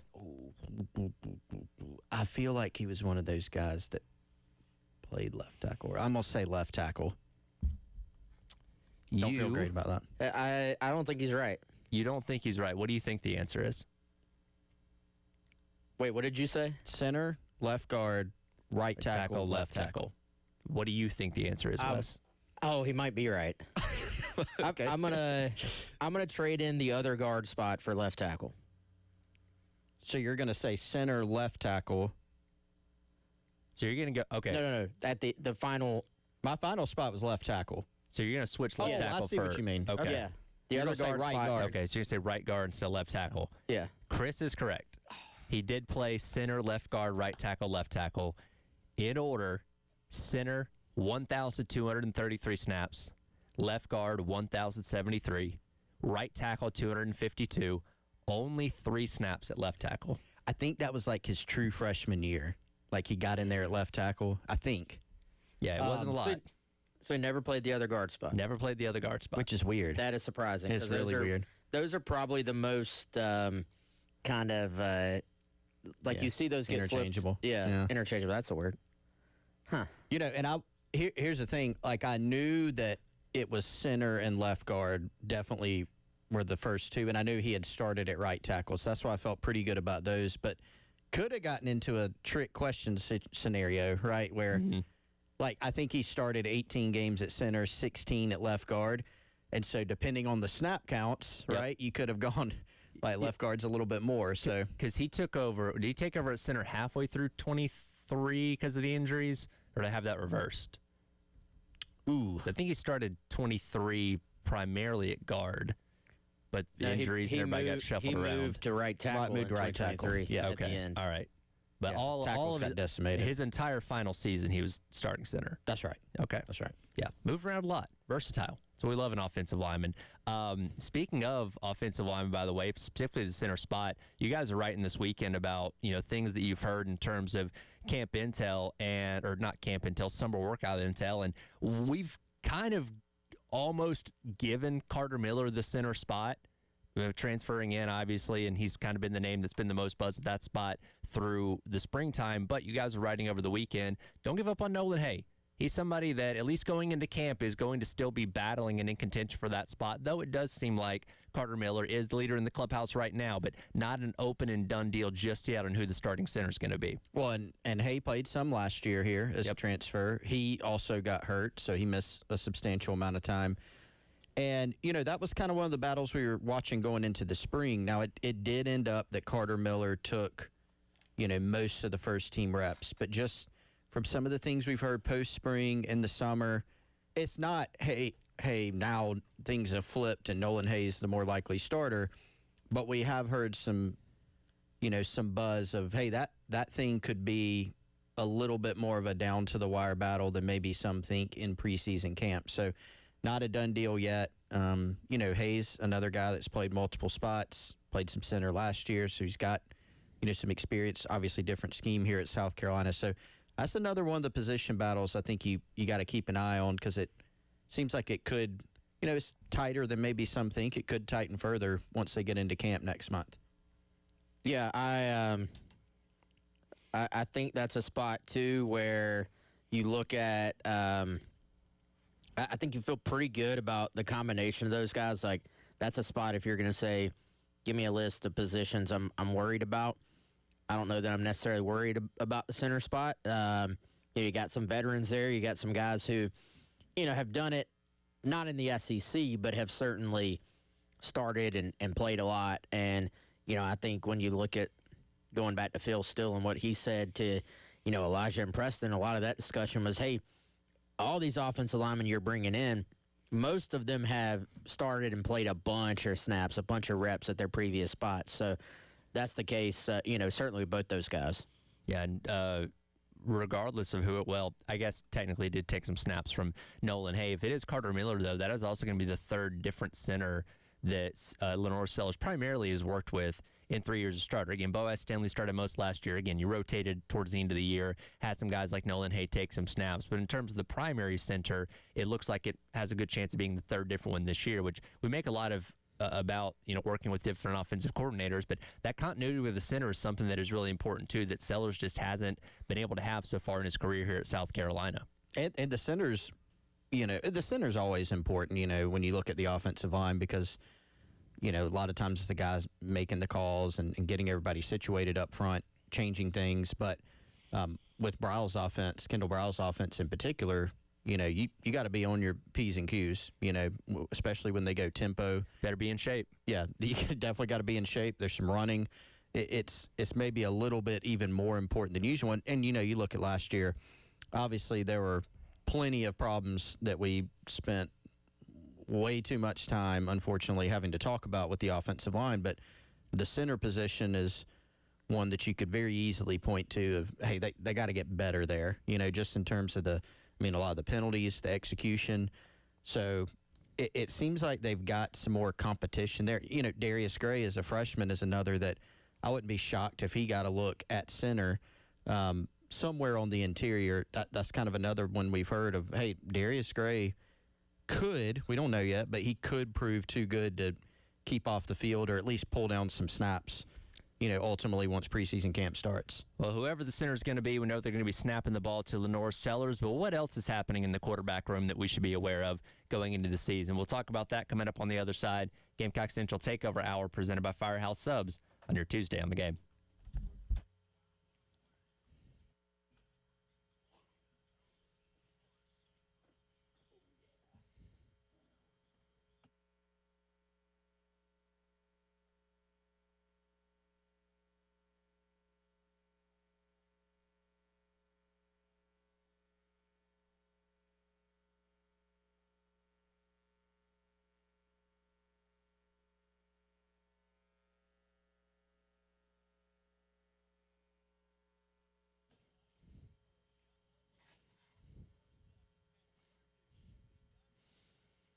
All right, guys, let me welcome our newest sponsor, our friends over at Midas, and invite you out to meet Lenora Sellers and several other South Carolina football players at the Midas at 1515 Gervais Street from 3:30 to 5:30 on Thursday, July 16th. Now, earlier in the day, that's this Thursday, We're going to be out there from 9 a.m. to noon, so you can come see us then, and then come see Sellers and the guys later on at 3:30. It's going to be coupon books for oil changes, a giveaway for a free set of tires, and again, your chance to meet, get autographs, and take photos with players like Sellers, Nick Harvard, Vakari Swain, and many, many more.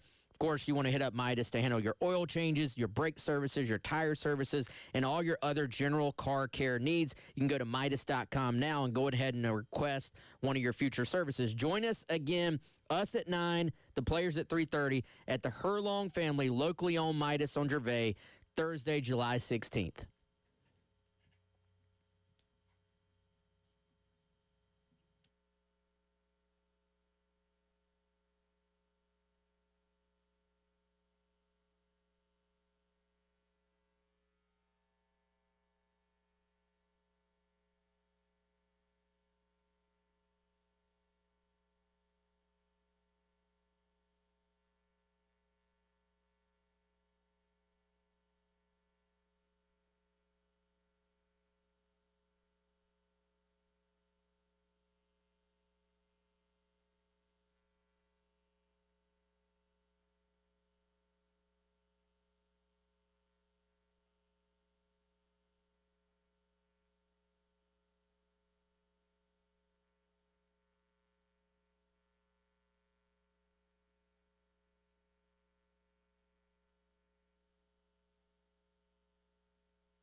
All right, welcome back in. Gamecock Central Takeover Hour presented by Firehouse Subs.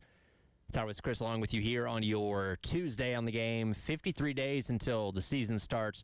1 week until Shane Beamer is speaking at SEC Media Days, and under a month until fall camp, or preseason camp, I guess, gets started for South Carolina leading up to the season. And you guys, of course, have been checking in on what's been going on this summer and obviously following up on things post-spring, and we'll kind of bounce around to different position groups as we get closer to the start of fall camp. And we talk about quarterback a lot. And look, we know Sellers has got the starting job on lock. That's never in doubt.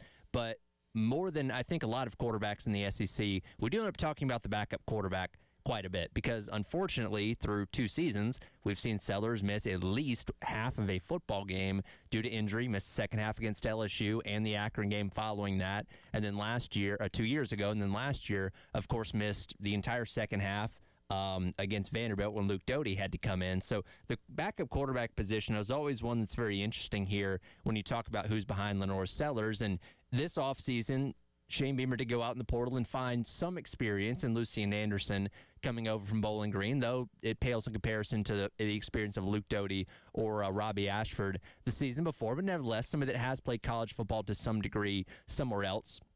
As you bring in Landon Duckworth as a true freshman, and Cutter Woods comes back for his second year after getting some time in mop-up duty a season ago. But, Wes, you were writing about this yesterday. A lot of hype and a lot of praise for Cutter Woods and what he's been doing this offseason as maybe kind of solidifying that second role behind Lenore Sellers, where, again, he could be thrust into action if things continue like they've done the past couple of years with Sellers getting nicked up early in the season.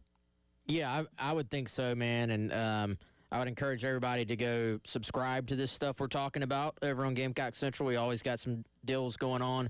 But, yeah, I think Cutter has carried himself like a starter from the moment he got to campus. And that's really, to be a successful backup quarterback, that's kind of what you have to be. That's what you have to do, is you have to be willing to work and act as if you are going into the game that week, knowing that, you know, most weeks there's a pretty strong chance that you're not going in the game. And so that takes a certain type of mentality, a certain type of dude to go do that. And, you know, I think fortunately for South Carolina, that's what they have in Cutter. I don't know, you know, I don't know if, like, Beamer would come out and say he's the official backup right now. Maybe he would. I don't know. But I think it would be a massive, it would be the biggest. It would actually – would it be the biggest upset of the offseason if Cutter Woods was not the backup quarterback? Like, if he didn't win that role? Yeah, yeah, it would. Like, I mean, so. I think, man, I think that would be such a upset that, you know, if we had Beamer on right now, like, I would do wonder if he would just be like, yeah, Cutter is our backup, because I think all signs point to that. I think where you really start to get to an interesting conversation is, you know, is Cutter the guy for next year? Like, that's a long way away, but I think you can go ahead and, you know, if you were projecting it right now, you would say, like, Cutter is on the path to be a future starter at South Carolina. And, you know, yes, that's a long way away, but some guys going into their second year in a program, you're maybe kind of saying, you know, we'll see. Like, that's probably premature to say. Other guys are saying, yeah, there's buzz that this kid, you know, probably is going to be a future starter. I would go as far as to say that with Cutter, just based on all the things we hear about him. Yeah, it is hard to look, you know, that far out, even though it's, you know, it's next season, not that far away, really. And you're always, as a staff, as a recruiting staff, personnel department, you always got to kind of plan to that. What is life like after Lenore Sellers? And just everything we've heard is they really feel like Cutter's tracking to be the guy one day, right? If we're thinking more long-term than short-term, I'm with you, Wes. Like, going to be a huge shock if he's not. If we heard Cutter isn't the backup right now, my first thought would be, is he hurt? Because, you know, like, that's how kind of strong it is. You know, they just love everything he brings to the table. Now, it's hard to, in your mind, to make that leap, because you look at it and go, okay, he's in year 2. He's thrown 11 passes in college. That's it. But, you know, and that's always going to be a question. Anytime you're breaking in a guy who's the starter for the first time, and of course we're talking about 2027, not this year, unless he has to come in at some point, you know, there's always going to be an unknown, right? But what does he have from, you know, a tangible and an intangible standpoint? Another, you know, we referenced the Gamecocks Online bio. One of the things it mentions is he's got great intangibles. You know, Shane Beamer tells anecdotes all the time about how competitive Cutter Woods is. He's one of those guys that seems to be good at everything, and he wants to beat you if he's playing wiffle ball or ping pong or whatever it may be. High school kid, won a state title, played for another. He's got some clutch to him. He can run. No, he's not Lenore Sellers running the football, but he's athletic. He can run. He's got a strong arm. And they just really love what he's made of mentally, which is obviously incredibly important at the quarterback position. And that's something, especially at quarterback, that winning gene, right? Like, not everybody has that. You know, you can look at certain 5 stars and, okay, that guy didn't have a ton of success in high school in terms of what his team accomplished, and but he just has the measurables and all the stuff that us coaches and stuff drool over. But for a guy like Cutter Woods, who maybe was overlooked to a degree when it came to star ratings and all that kind of stuff, he just won in high school, right? Same thing with Lenore Sellers. He was a winner in high school consistently over and over and over again. That doesn't guarantee success at the next level, but when I think about quarterbacks, I want somebody that has that ability to go out there and make plays and just have the ability to win when, the chips are down, the game's on the line at the very end. And that's something that Cutter Woods has, much like Lenore Sellers. And like you said, we're getting way far ahead of ourselves and thinking of 27 and all that, because right now 26 is the only season that matters, because what happens at 26 determines the entire future of this football program right now. But in terms of if things continue the way they have the past couple of years, where Sellers might have to miss a half or a couple drives here and there, it does seem like they've got the confidence that Cutter Woods can come in and keep things on track for however long they need him, should that situation come up again.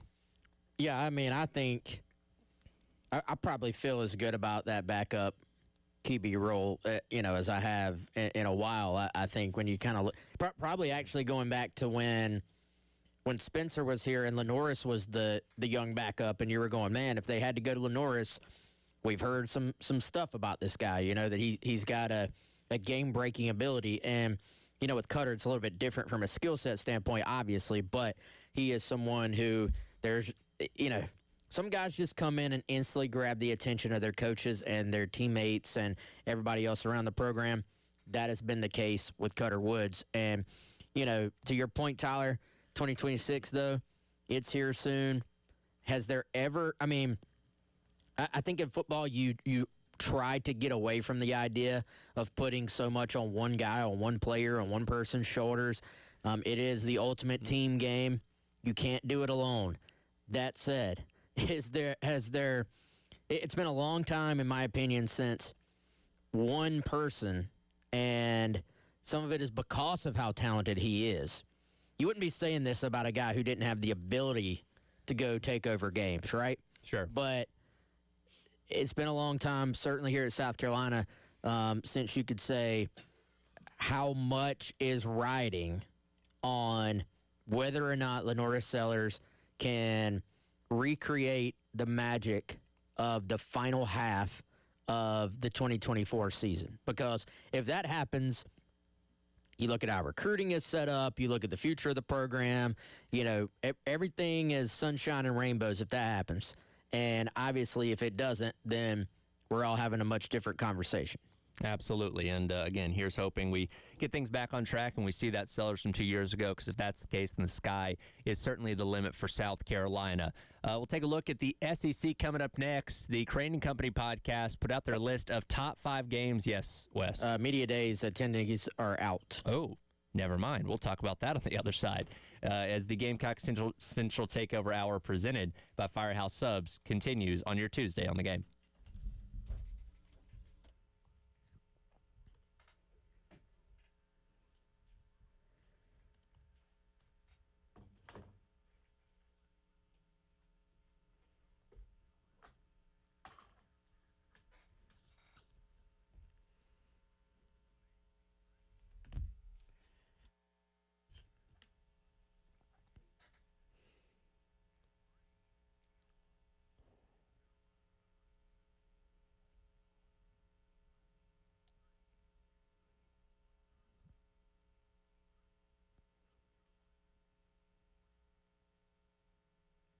All right, Chris here to tell you about integrated media. And guys, our guy Josh Yellman sent over a little screenshot the other day of he had hit a hole-in-one on WeGolf. And that inspired me this week. I was like, you know what? Let me pull out WeGolf and see if I can make some things happen. I did not get a hole-in-one, but a lot of times if you're like, let me pull out an old video game system, you don't end up doing it because it's too much work. Let me find the wires. Let me find the system. At the Clark household, We have a bunch of old video games all set up on a switcher, so they are completely ready to go if you decide that you want to fire one of them up. And our guys over at Integrated Media took care of that for us. They've been to my home to do that project and others like mounting televisions. They've been to Wes's house, help run Ethernet, make sure that his Wi-Fi signal is running in tip-top shape. They can do the same for you and so much more. 803-948-8327 or integratedmediainc.com.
All right, welcome back in. Gamecock Central Takeover Hour presented by Firehouse Subs.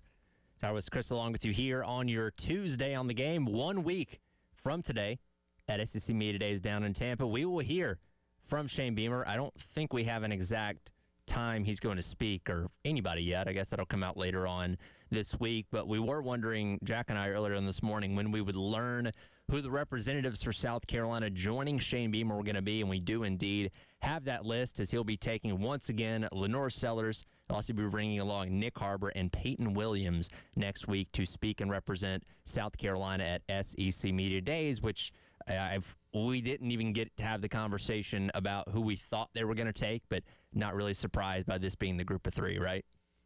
Yeah, I think most people would probably be most surprised by Peyton, and I think this speaks back to the fact that he, was what, defensive player of the spring, I believe, Yes. and it is someone that I think has just sort of quietly had a really good, solid South Carolina career. A lot of us kind of wondered, like, all right, is he ready to step into a starting role last year? He not only did so, but maintained his position throughout the year, and then just had a great spring. So I do think this says something about maybe the trust. It says something, too, about the leadership ability. And, I wonder, too, is there a little bit of just them continuing to try to empower Peyton, because that was a discussion in the spring from, Clayton White. Hey, we want this kid to kind of step into even more of a leadership role. Like if I'm Clayton White, I could correct this, but I'd rather Peyton step in and correct it. And that was something they were trying to kind of continue to push, I think, with Peyton Williams. So this is maybe the next step in him getting some ownership, I think, of that defense. Yeah, he's played a lot here. He's a returning starter, and he's a fifth-year guy. So you look at, generally you're taking older players. Yeah, a lot of time you're taking quote-unquote star players, but you're also a lot of times mixing, your stars with just some guys who are established veteran presences, and that's exactly what you're getting with Peyton, who, I think that was a question going into spring I think we had, Wes, was, all right, Carolina's got some questions here at safety. Does someone come in and push Peyton Williams, and then does somebody new win the other safety position? Well, now, not to say it's totally done, but it seems like he's got, a grip on that spot. Like he's a returning starter, number one, that already gives him a leg up.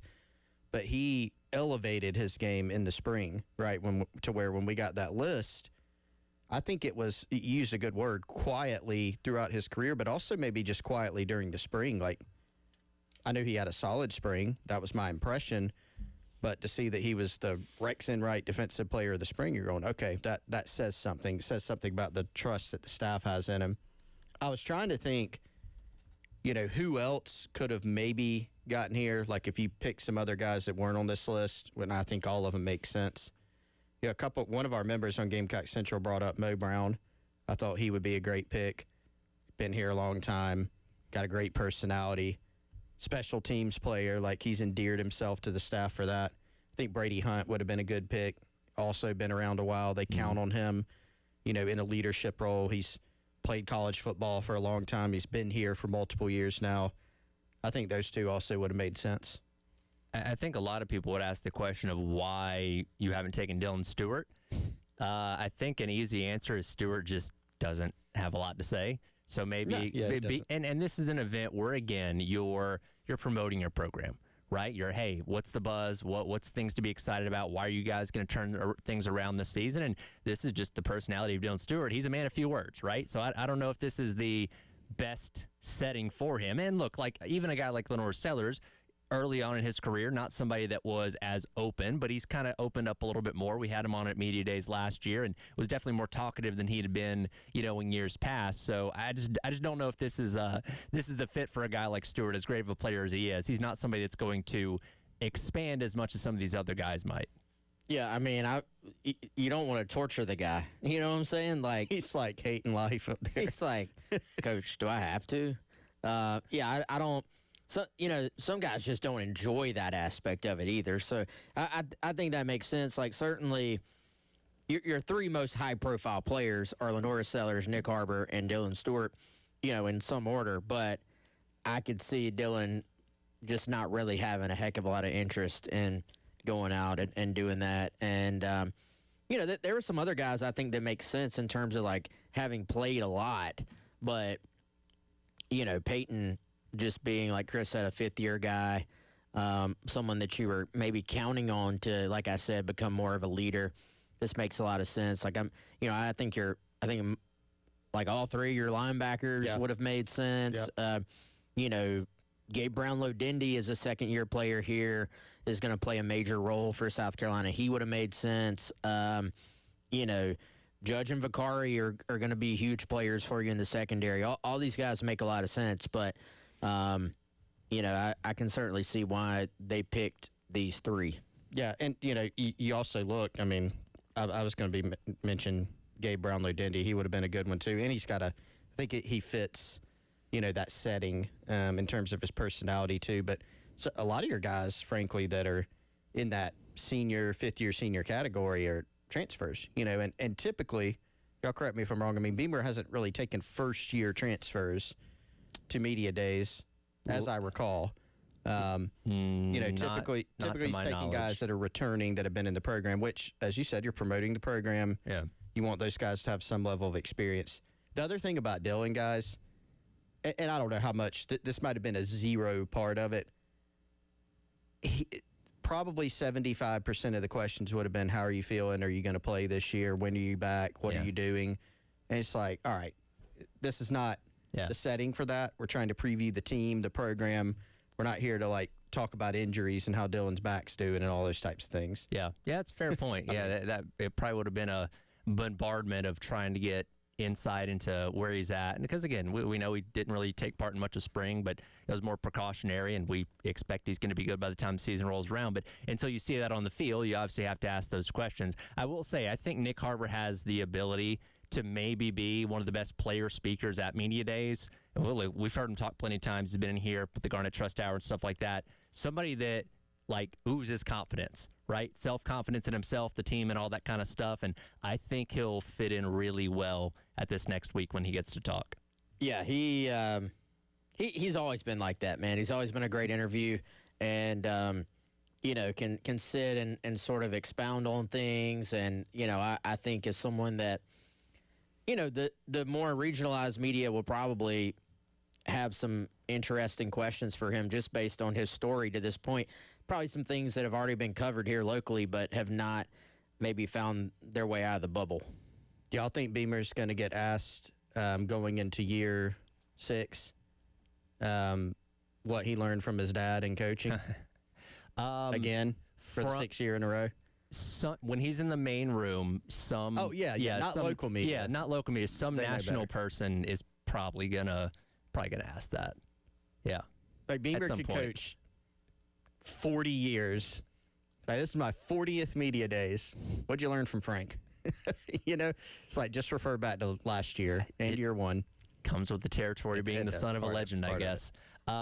Speaking of media days, I have an idea of something I want to craft by the end of the week. I want you guys to help me out with it. We'll talk about that on the other side. It is the Gamecock Central Takeover Hour presented by Firehouse Subs here on your Tuesday on the Game.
All right, welcome back in. Gamecock Central Takeover Hour presented by Firehouse Subs.